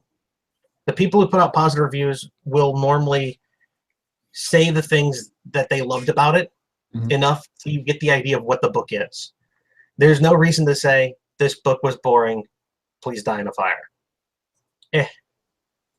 Yeah, no, I hear it. And as somebody who reviews LitRPG weekly, I try to take a balanced, critical point of view. And that hasn't really changed becoming an author, oddly enough. It's more ones like, I have better words and I have better experiences to draw upon to critically analyze work. Because I sometimes, because a new entry in a series comes out, I'll have to go back and like read my first review of like the first book. And so I read that review, I'm like, I'll say like 3 sentences. I'm like, this was a good book, I enjoyed it, you should buy it, basically. And now it's like 5 or 6 paragraphs of like, this is LitRPG because of this, or this is not LitRPG because of this, and these are the mechanics I liked, and these are the ones I didn't, or the story got boring here, or this feels like it's a cash grab or whatever. And it's much more detailed and much more critical, in my opinion. And I think those reviews are much more helpful, because I've had a number of authors email me at the LitRPG podcast email and say, thank you for your critical review. I wasn't really sure what LitRPG was, or I will be sure to make these corrections in my next book. I've got this feedback repeatedly, but thank you for taking the time to actually tell me something about this. It's helpful for me as an author or whatever. And very rarely has it been, you're a horrible person, why did you say this about my thing? It's only happened like once. And I'm like, okay, I'm like, I don't respond to those, but it's like the other authors are like, I want you to do well. And I'll respond, I'm saying, I don't give the reviews because I hate your stuff, even if I give you bad reviews. Like, I want you to do what, every time I read your story, if I read something new, it's like, I want to love this every single time. I love LitRPG. And when it's disappointing, it's kind of super disappointing occasionally, because it's like, I feel tricked if it wasn't really LitRPG in that case, but I still want it to be good. And I'm just pointing out the things that, as a consumer of a lot of these stories, I'm like, these things need to be there, or maybe you should possibly change this particular point, whatever it is. And I think those are good reviews, because even if you don't give me a good score, 2 out of 5 or whatever it is, or 1 out of 5, at least you're telling them why, and you're not just being mean for cruelty's sake. It is trying to point out things that maybe can improve, or maybe just from point of view didn't work for you. Yeah, which is all I want out of people who leave me 1, 2, and even some of the 3-star reviews. Though I still consider a 3-star review not bad, unless the words behind it are horrible. Yes. Just tell me what it was that was so horrible that you couldn't. But tell me, don't just say boring or OMG sex. Tell me, the shower scenes were too much. Everything up to that was perfect, but that one scene really turned me off in the book. Tell me, the story was too long. Tell me, the characters weren't well written. Yes. Okay, at least that I can look at. Yeah, and you can do something with that. You can't do something with the sex. Oh my God. Yeah. Yeah. I hear you. Okay, on to questions from the audience. Before we start that, was there anything you wanted to include that we haven't talked about? When you're reviewing my second book. Oh, I have a review ready for you, man. It's ready to go tomorrow, or when people see this, it'll be there. I'll purchase the book, and I will hopefully be the first person to review it. If not, I'm okay with that. But the review is ready to go, and I won't spoil it for you because I know you read them. So I watch all of your reviews because I like to know what your opinion was. So you get to a lot of books before I do, by and large, because it's what you do as compared to my little bit of reading time. And I like to see what you thought of them. There have been a few I've gotten to first, and I've had my own opinion, and then you review it, and I go, huh, I didn't think about it that way. That is good. I should go back and give that another try. So I was just wondering if it was going to be up on, the next week's podcast. So yeah, totally. I mean, yeah, whenever somebody gives me a book in advance, in my mind, that's part of the contract. I need to have a review ready for them when their book comes out, and like 90% of the time, I'm able to do it. Sometimes life just happens, or they get it to me a day before it comes out. I'm like, you can't really expect me to have something ready for you by tomorrow, right? I have 7 books to read this week. But when it's like something you did, like you gave it weeks and weeks in advance, I'm like, yeah, I have plenty of time to schedule it in, even if it's a busy week, whatever, because you were nice enough to give me a lead, and that really does help me plan out my reading schedule, because that's what it is these days. It's like, I know as far in advance as possible. Your book's coming out 10 weeks from now. You want to give me 6 weeks in advance? Great. I can plan things out, like when can I get to this, or when can I will make time for your novel because you took the time to give me advance, and I'll have something ready on time. That's kind of the social contract that I have in my own mind. Like, nobody asked me to do it that way, but I'm like, that's what I do. So yeah, I have something ready for you. So you're saying I'm not a special snowflake if I gave you the book only 1 day in advance? You couldn't do it? If there was an emergency, I guess, and you're like, here's $1 million. I don't know. I even then, I'd be like, I would be less likely to get paid for a review.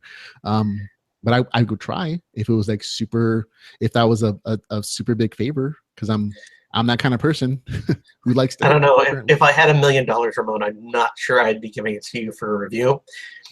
Much as I like your reviews, if I had $1 million, I'd be perfectly content to hold on to it and roll around in it. See, I'd assume you were the billionaire who's like, oh, here's $1 million. Can you bump me up in line? I'm like, I don't know that I would do it then. I would be like, I see, because some people, I had a guy once who tried to pay me for a review, or actually tried to pay me to write reviews for him. And I'm like, you don't realize I do this to pay for the podcast, right? I'm like, it's kind of the thing. And he's like, no, I'm trying to do my own website. Can you just write reviews for me until I get caught up on my LitRPG stuff? And I'm like, it's a very weird mix of like, do you want to get paid for your stuff because people make a living doing this, or do you like, where's that boundary for you? You know what I mean? Like, are you paid to play, or are you just paid to support them? Where is the line in the sand for you? And for me, it's like, oh, you want to support me? Great. I do this for free. I give this podcast away for free. And as long as if you want to support us, great. There's a place to do it at Patreon, but you don't get paid reviews. And it's like, I'm just doing this anyways. I give this out for free. I'm not making, I lose money every year I do this. I don't think I've made $1 doing this, either this podcast or the Geek Blast podcast. For me, it's like, we almost broke even last year. Like, I think I owed, I was like I think it's the red. Is debt. I was in the red $30. So I was really close.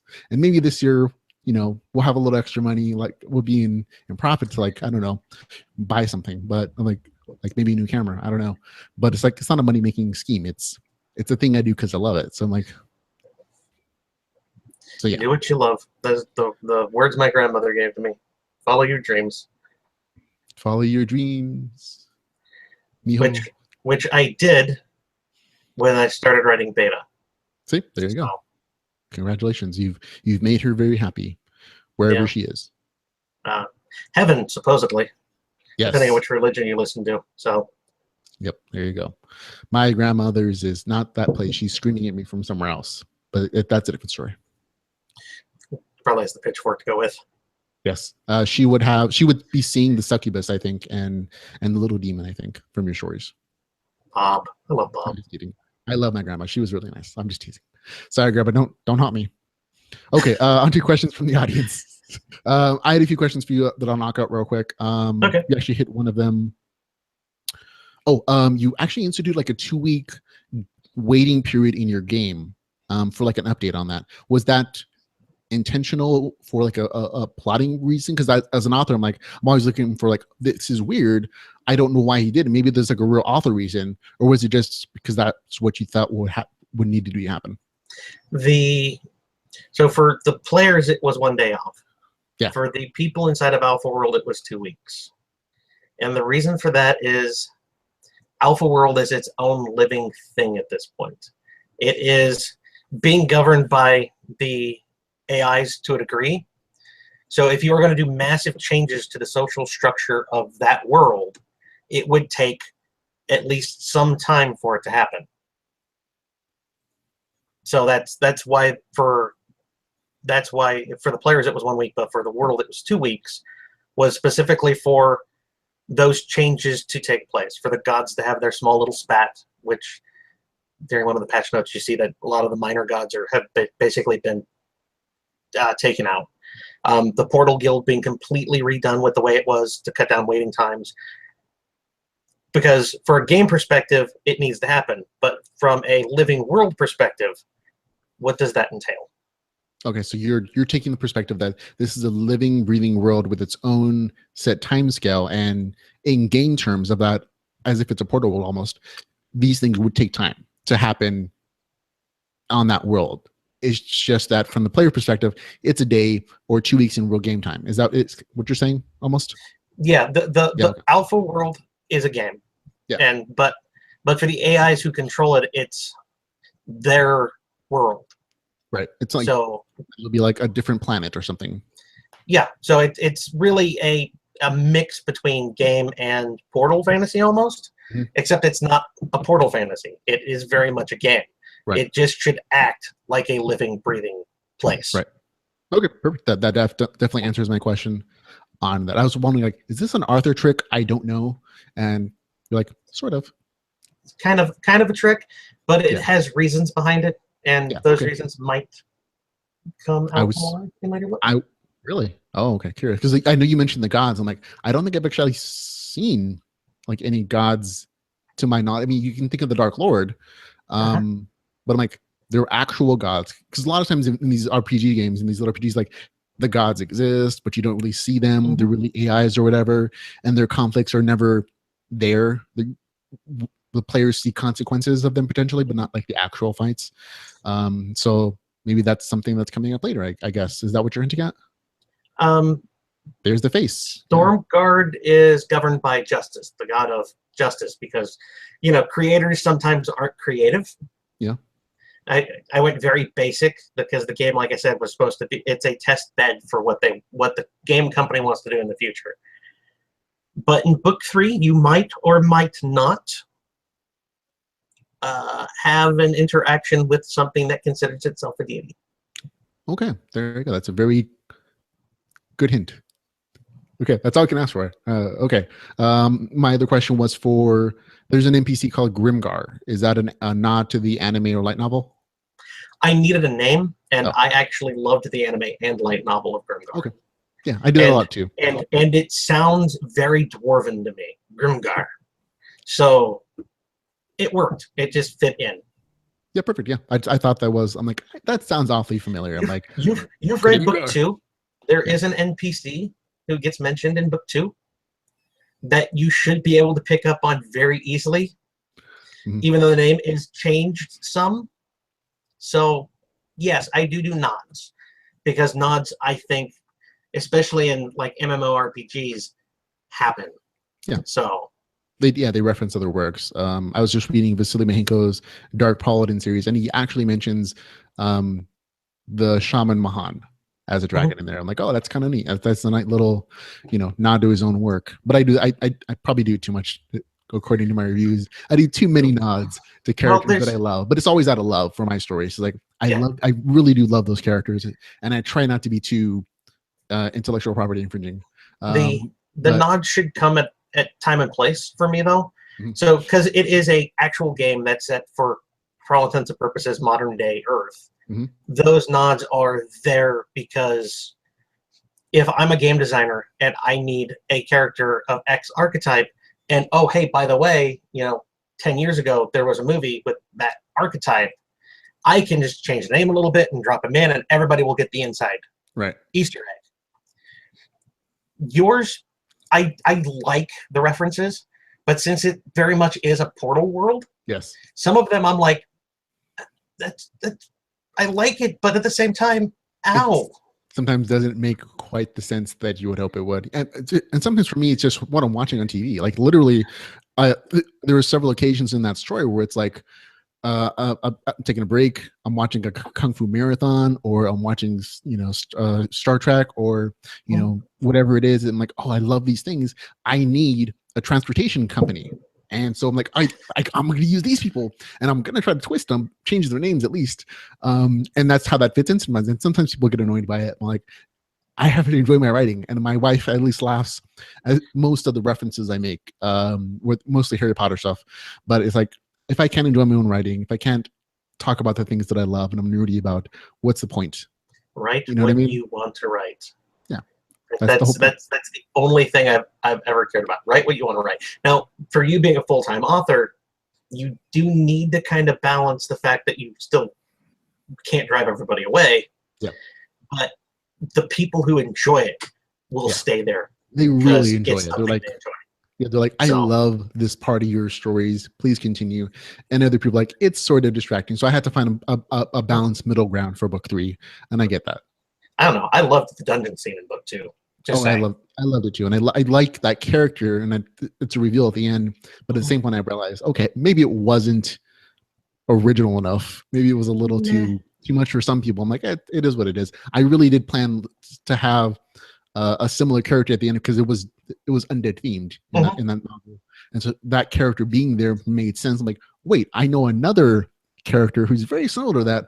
Why can't I just alter a little and justify porting in?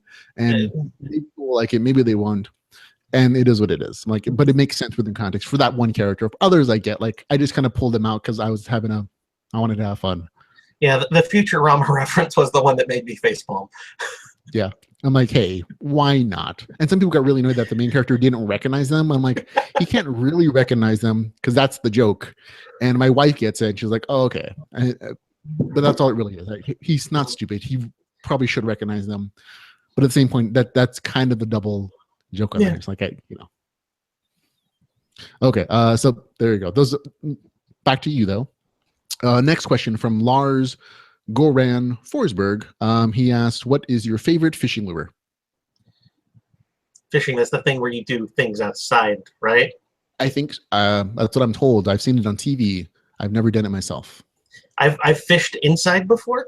Mm-hmm. Yeah, let's not go with that story. No, I don't fish outside because it involves the burning ball of death that hangs in the sky and burns people of Irish complexions.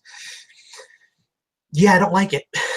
Well, see, there you go. So the fishing lure would be the default setting. My only reference are like fishing games.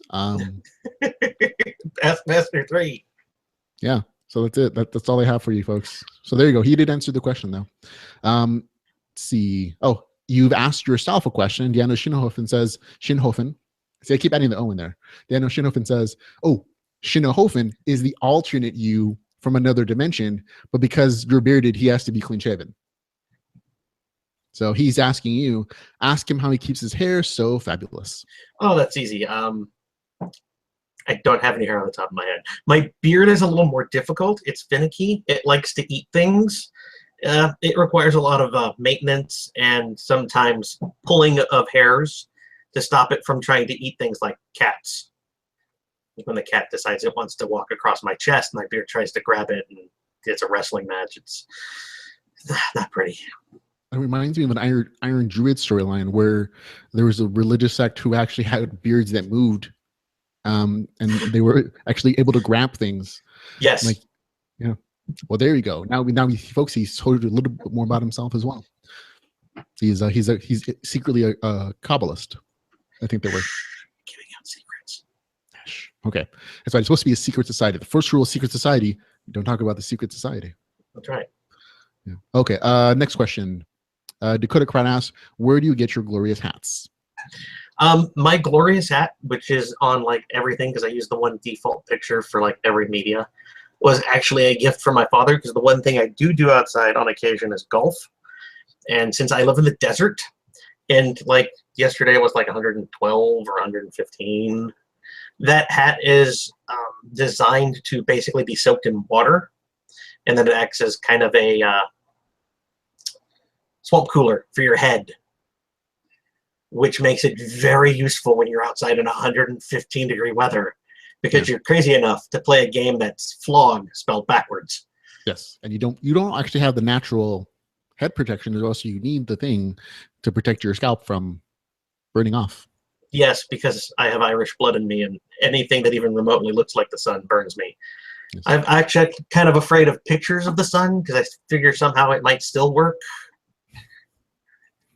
Yeah, by what's it called? Not proxy, by metaphoric means. Yeah. See. Yeah. I get you. My wife is Irish descent as well. Red hair, super fair skin, freckles, and she steps out in the sun, and you see little wavy burning lines coming off her skin. Yeah. There you go. Okay. Next question we have Ian Michael asks, "How'd you end up doing a series about older gamers?" Last Horizon came from the idea of if in 30 years from now, virtual reality full immersion was a thing, would people our age, because I think you're, in your 30s, Ramon, I could be wrong, would we do it? And if we did, what would that entail? And it was also based on the premise of, I'm in 30 years from now, I hope my friends are still friends with me. And if we were, wouldn't we all go together? So that was basically the premise of it's something I would love to have happen, but in a time frame where I could still do it. Please give me full immersion virtual reality by the time I'm 60 or 70 so I can experience it and be like, yes, this is what I was writing about all those years. Thank you. Yeah. And that's kind of where virtual reality is now. There's a lot of promise, and the execute. Have you actually played? Have you used virtual reality before? No, my problem with them is most of them are goggles, and I wear glasses, and I find most goggles and glasses don't get along. And without my glasses, I can see maybe 3 inches. Okay, well, that might be actually enough because the lens and the image is actually literally 3 inches from your face. So you might test it out, see what works for you. But I've used virtual reality, Gear VR, Oculus Rift, the Vive, and it's super cool in that it's something different. It feels like it's almost there visually.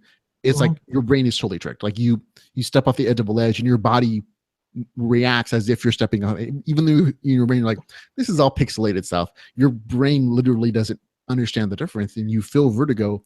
You feel that sense of, oh my God, I'm going to fall off. And you've seen all those videos online by people falling left and right. And I used to be a substitute teacher, and I would take the Gear VR with me, which is the just the phone and machine packed in. It's portable version. And it's less resolution, of course. And I would give it to the kids I was teaching, and they would all flip out. Like they would really fall off their chairs when they were testing it out. Especially like there's the one with like a simulation of you're in the ocean and creatures are floating around you, and one of them at one point is a shark, and they always flipped out and they started screaming and like trying to touch it, and they're kids, so they really don't know this, but there is that sense of immersion there. And I can only imagine in like 20, 30 years how much more advanced it's going to be when you actually can do text touching stuff. That's where they're kind of figure out now, like how do you combine actual input that's not a keyboard, a mouse, or a controller, because that does break the immersion when you don't see your arms, when it's just a head floating basically in space and you can't see your hands. It kind of breaks it a little bit, but that's the next step. Input to me is the big thing. And once you get input, whether it's walking or touching, and that's sort of midway between with the wands, that's going to be great. And just full on like Matrix stuff, I can't wait for it. I'm ready for the implant I'm like, I'll pay for the surgery, just plug me in, man. I'm ready for it. But I'm with you on that particular aspect. I will let you get the implant first and then wait a year. Make sure it doesn't short out. Like I might come back a year later. I'm like, it's fine, man. I swear. It's fine. Everything's fine. Yeah. It's fine. Okay. Michael Dash asked, when you sleep, do you sleep on your back like a normal person, or do riders sleep on their heads? I've never tried sleeping on my head. I have a feeling that would be uncomfortable, especially with my body weight. I have been told that I try to eat my pillow. So I sleep face down, apparently, most of the time. Do you? Okay. That's I, curious. I, I'm a I slight, don't I'm go a to slight sleep sleeper. that way, but apparently that's the way I wake up. So I'm assuming at some point I think my pillow is tasty. So So are you trying to smother yourself in your sleep? Is that what it is? You're like, could be. Apparently I am an abomination and I know it, and I'm trying to save the world. It could okay, very well be so it. psychologically, like, no, this is better for everybody. Just slowly turn and yeah. Yeah. Okay. Yeah. No, me, I'm a side sleeper. I, I can't sleep otherwise. I don't know why it is, and it's really hard to find a correct pillow that accommodates this space in your head to side sleep. I've yet to find one. If you know of one, folks, just send me a link at feedback@geekbikepodcast.com. Okay. Next question is from Jay Taylor. As an author, why do you not advertise your work more heavily? You seem to shy away from most forms of promotion. I don't like people, and marketing and promotions means talking to people, something I am not good at. I have a hard time approaching people for the first time. If I've talked to you a couple of times, I have no problem coming up, and then at that point normally people run screaming and please not him again. But first time trying to, hey, you really want to read this? It's great. No, I promise. No, it's not because I wrote it. It's just great. You should trust me. It's just not in my nature. No, I hear it. And I'm honestly the same way about my own things. Like I love talking about other people's works. Like I can be passionate. I can be a advocate for authors that maybe don't get a lot of press or don't do their promotional work. But for my own stuff, I'm always like, hey, just this announcement. This is my thing, and that's it. See you later. And then I go on to other people's things and talk for hours and hours about their stuff. But it's very weird because in one respect, as an author, you're being very out there. You're putting your heart and soul in a way for a world to see. But in the other aspect, it's very insular because you're doing it by yourself. You're literally just in a room, taking stuff in your brain, put it in paper or on a computer, and it's a very isolating experience until you get to the end product, and then people expect you to be like, oh, gushing about this great baby, literary baby that you made. And it's they're very different quality for some people, and I can respect people like Alan who can do both. I can't. I mean, this besides this is not me talking about myself. This is me talking about people I love and things that I love and their work, which I've taken to heart. And that's easy for me because it's not me, it's them. It's it's not in here. It's everywhere else. And even this experience is me talking to a computer screen with a camera. I'm not talking to a live audience. Not that I couldn't. It's just, this is easier. So I hear what you're saying, man. Yeah. So there you go. Okay. Jay Taylor Ross asks, what is your favorite game? In which context? In the what context kind of being your favorite. Let's go with PC game. Isn't it, Jay? Jay, you need to ask better questions, more specific questions, Jay. Bad Jay. I once again, it's a choose a favorite child thing to me. I like RPGs. If you give me an RPG, an open world RPG, Witcher 3, Fallout 4, things along those lines where I could just run off and go do whatever I want, I will dump an amazing amount of time into them because I love just the freedom. I still enjoy railroad RPGs to a degree, but open world RPGs, hands down, just so much fun. Yeah, they provide so many unique story opportunities. So they feel a little more like a tabletop game in that you can go off and do a thing, that you're not tied to a specific plot path and cutscenes, and nothing's blocked off.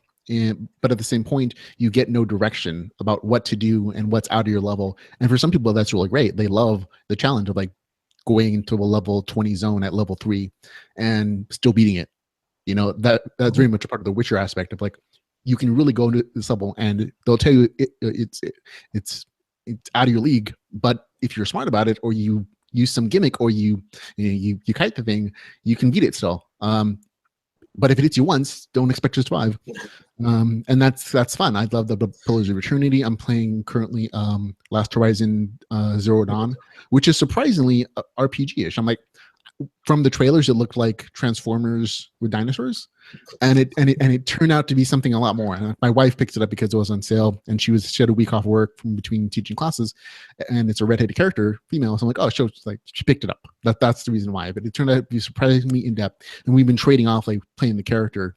Like she'll get tired, she'll get frustrated with like the shooting mechanics or like skill trees and stuff, and I'm like, okay, just bam, bam, bam, bam, like like snipe everyone else with a bow and arrow, and so we'll trade off. But it's been surprisingly fun, and there are RPG mechanics in it, so it's been it's not as deep as Witcher 3. And the beginning part is still very on the rails, as far as like introducing the world as a girl, as a child character, doing specific things. But after that point, you can go anywhere, and you'll get murdered by the giant Tyrannosaurus robot for whatever reason, or like the giant bison robot, but you can go, and it doesn't stop you.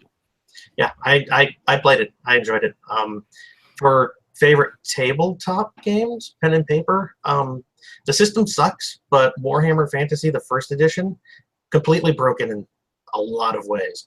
But I love the dark, you're never going to win storyline of regular people having to deal with chaos over and over and over until they die or go insane.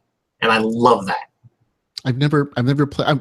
I've always wanted to play a tabletop game with people. I've never found people, mostly because I don't have like real friends. Like I have people like you, online friends and stuff. But in my life, I've never been social enough to have like a group of people who are into the same things. Like I have school friends or work friends, whatever. But like nobody in my life that's into the same stuff until like now with like the LitRPG community, which is part of the reason I love it so much. They're my friends at this point, I guess, which is kind of sad now that I think about it. But I've never had enough people to like do a tabletop game, even though I've bought plenty of books, like all the D&D books that come out. I'll purchase them in my teens and like read them all, and like the Ninja Manuals and the Dungeon Master's Guide and the monster classes. And I planned out campaigns. I've even bought campaigns that I've never played because I don't have anyone to play with. So, but it's always been a very interesting thing to pretend it or to want to do, because the tabletop stuff really just combines social aspects with gaming stuff, and so it's a very unique mix that I've always wanted to be a part of, but I've never had the opportunity to, even though I've done the research for it. So, well, you can do it now because you have things like webcams and stuff. Yeah, there are online versions of basically D&D and such, where it's actually tabletop. You have your character screen, you have your character sheet, you have your dice, and you're basically just meeting like this, and it's just like sitting around the table, except not actually in person. So I have a couple of friends who do it. So that might be the deciding factor, that I don't actually have to go meet people, because it's always a pain in the butt to like have to drive for like an hour and a half to go do a campaign, I think, because that's how far those gaming stores were for me, and still are basically. Hour, 2-hour drive. There aren't a lot of them around, unfortunately. Places where you can do a tabletop game, with other people of a like mind.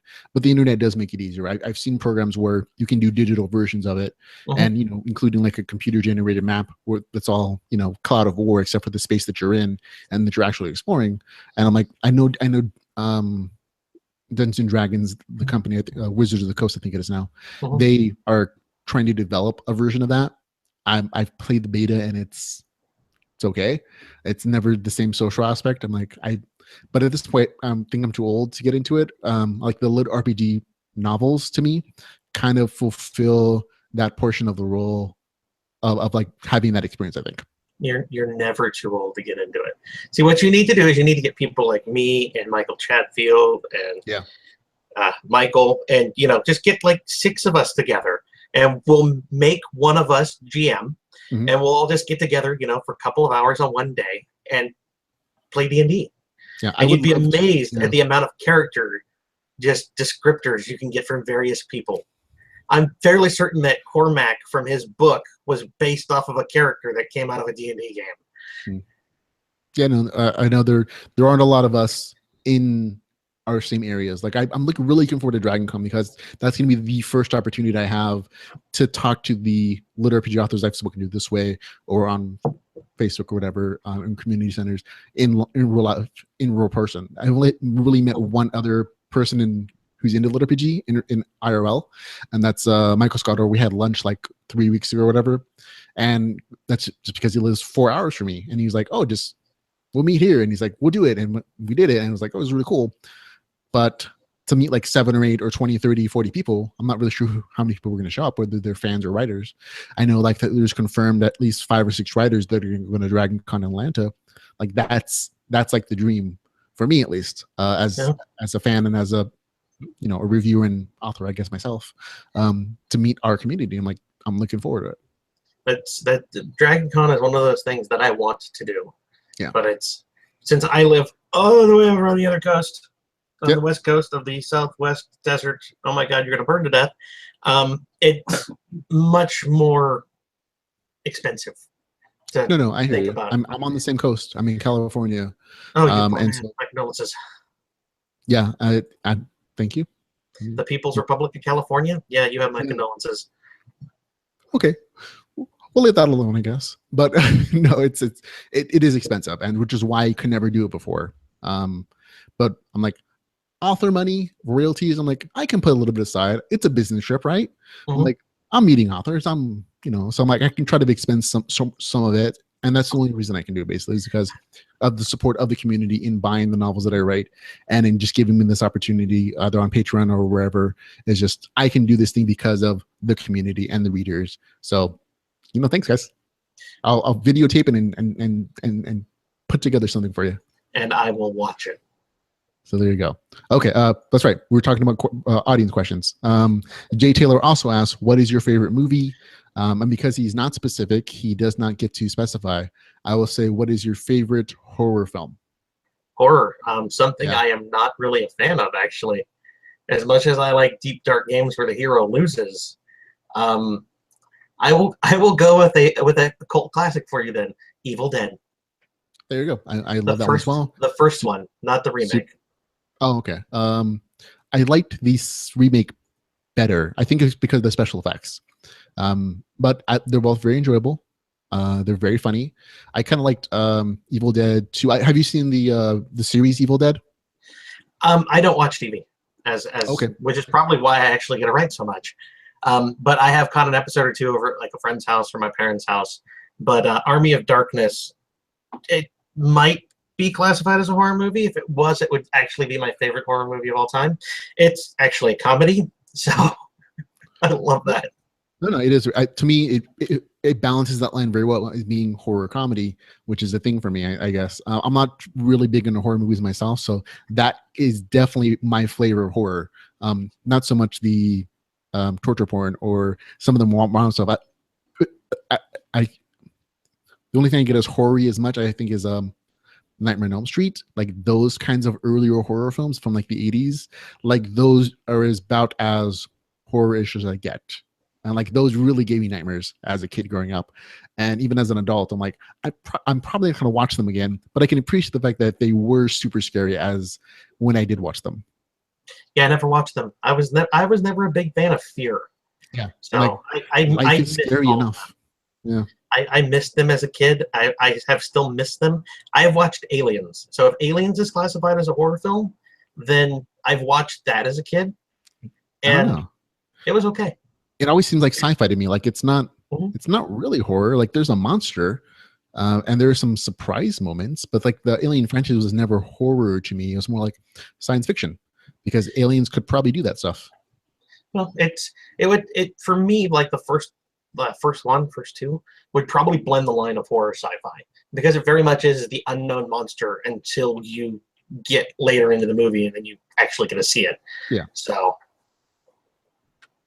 I guess by that definition, Jaws is a horror film because you don't see him for most of the film, right? And so in that definition, Jaws is also horror, which I guess makes sense. It does. Scared. It has scared people from the ocean before, so I would consider it a horror film. Hey, there you go. If you're scared of it, it's horror. There we go, folks. We've just defined a whole genre in several minutes. Send your complaints to, where do they send you to? Oh, You. No, they send them to you. Books.blogspot.com. There you go, folks. Okay. I think we have a couple more questions. Adam Shook asks, what is your favorite alcoholic drink, and do you drink when you write? I write every day of the week, and that means I go to work 5 of those days, which means I don't get to imbibe. I'm actually not big on alcohol. I come from a long family of alcoholics. We have Irish, we have German, we have Italian, and we have French. You would expect to see some kind of alcohol in their hands at all times. And my ancestors did have a drink in their hands at all times. When I do drink, which is a couple times a year for like holidays or my birthday, it is a whiskey of some sort, sometimes mixed with Coke, sometimes with just ice. It depends. But whiskey, rum, much lesser degree vodka. You can keep the cactus juice away from me, though. I drink hard liquor when I do drink. Okay, there you go. Answered, asked and answered. I personally, I'm kind of the same mindset. I don't drink a lot either. I like to drink once, twice a year, maybe. Yeah. And even then, it's social, and I don't think I've ever gotten drunk in my life for the very same reasons. Like I have a family history of alcoholism, so I'm like, oh, maybe that's not the way I want to go if I want a functional social, and I want to keep my jobs. So it's very, but anyone who wants to drink, you're cool. As long as you can handle your high, go do what you want to do. You know what I mean? I'm very much of that Kevin Smith admonition. But I do plan to drink with the guys at DragonCon because a lot of them are drinkers, and so there are plans in motion for people to get smashed. And I think one of the events, the LitRPG Gala, is at a bar. It's at I forget what it's called. It's like some nerd bar or something. And I'm like, how much am I going to get drunk, and do I want to videotape it? If you get drunk, I want it videotaped. I want to see what you drunk looks like. I would like to see that as well, which is why I'm like, I should probably videotape it because this may never happen again. So there you go. So that's the thing. But for me, I'm a mojito guy. I like my alcohol not to taste like alcohol, oddly enough. So there you go. Okay. That's no. I actually have one more question. Do you have any advice for someone who's thinking of starting to write? Or another way to say it is, do you have any advice for somebody that you wish that somebody had given to you? The only advice I would give is the same advice my grandmother gave me, which is follow your dreams. If you want to write the story you want to write. And you can drive yourself crazy by trying to make a perfect story or a story that everybody will love. And I would hate to see where I would have gone if I had gone down that road. I don't think anything I've written would ever have been even indie published if I tried to make the story into something that people would gush over. So just write what you want, write what you love, write what flows for you, and have the mindset of if even one person likes it, you succeeded. That was my mindset, and it was liberating to see people enjoy the book. So just write what you love. Hey, there you go, folks. I think that's wonderful advice to end the episode and the interview on. Thank you very much for talking with me. I'm going to put up links in the show notes to all your stuff, your blog, your Facebook page. So people, if you enjoy seeing one picture on Facebook of him, you're going to want to follow him. Also, your Twitter account, which I know is pretty new. So we're expecting more great tweets from you. I think that's what they're called. Yeah, good luck with that. And of course, your Amazon author page where you can get all the, not that they do a really good job of notifying people, but if you want to look there, you can see all the stuff that he has. And of course, well, the links for all those books is Goodreads page, which has the same picture from Facebook. So if you haven't seen it there, you can see it there, of course, on Goodreads. That's kind of it. Was there anything else you wanted to say before we go? I do have a Patreon page. You can find me there. Specifically because the July reward is a 50-page short story that follows some of the key NPCs from Alpha World. It follows Alistair and Stewart, Grimgar. It follows their group on their last adventure together before they settle down. That Okay, so is a this is Patreon only reward. I won't be putting it out as a text document anywhere else. So there you go, folks. If you want to read that wonderful story, or to support Daniel in his work, you can go to patreon.com. And I think it's just your name, right? I mean, I'll have a link in the show notes. I'll put it up on the video. It's DJ Schinhofen. If I normally go by my initials most places. When I started in with writing, and most of my promotion stuff was through Facebook, which is why everybody knows me as Daniel Schinhofen, and I just go ahead and put that on all my books because oddly enough, it's my name. But if you really want to like interact with me, I am on both the society page and the non-society page for LitRPG. I'm on both of them because why wouldn't I be? Yeah. And if you really want to, you can send me a message and I have no problem responding to you. If that goes for something as simple as I loved your book to, hey, these are all the problems I had with your book. Feel free. I will read them and I will probably respond to you. Unless you're just telling me to die in a fire, in which case, yeah, not so much. Yeah. And I think that's one of the things I like about our community is that most of the authors I know are just like that. They're like, yeah, I'm more than happy to chat with you about your thoughts on RPGs or LitRPGs or promotional things or just my story or whatever. Or and it's like, yeah, we're people, you're people, we're all of the same thing. So why not talk to your community? It kind of makes sense to me as a writer. I'm like, why wouldn't you talk to the people who love your stuff and the people who are buying your books? Or so yeah, there you go. And there it is. Ooh. Okay, now that's it. So again, everyone, thank you for listening and for watching to the podcast and for hanging out with us for this. I think it's like 2.5, almost 3 hours because we started before 5 o'clock. Yeah. We've been talking for 3 hours about just LitRPG and all this great stuff. So thank you, Ren, for sticking around for 3 hours. That's amazing. You guys are awesome. I don't know many people who would. So if you did it, if you're here, congratulations. You're a winner in my heart. But Virtual thanks. high If you want five to say for all goodbye, of you. if you want to say goodbye to everybody, we'll end the show. Thank you for coming and listening to me ramble. Ramon was nice enough to let me do so. I think he's also maybe slightly insane for letting me do so. But if you stuck around the entire 3 hours of this, virtual high five. Really, well done, folks. Thank you, Ramon. And thank you again, everybody, for hanging out. And until we can meet again, till we can hang out in my house and talk about LitRPG, folks, remember to go read some for yourself. Go read some LitRPG. Goodbye, everybody.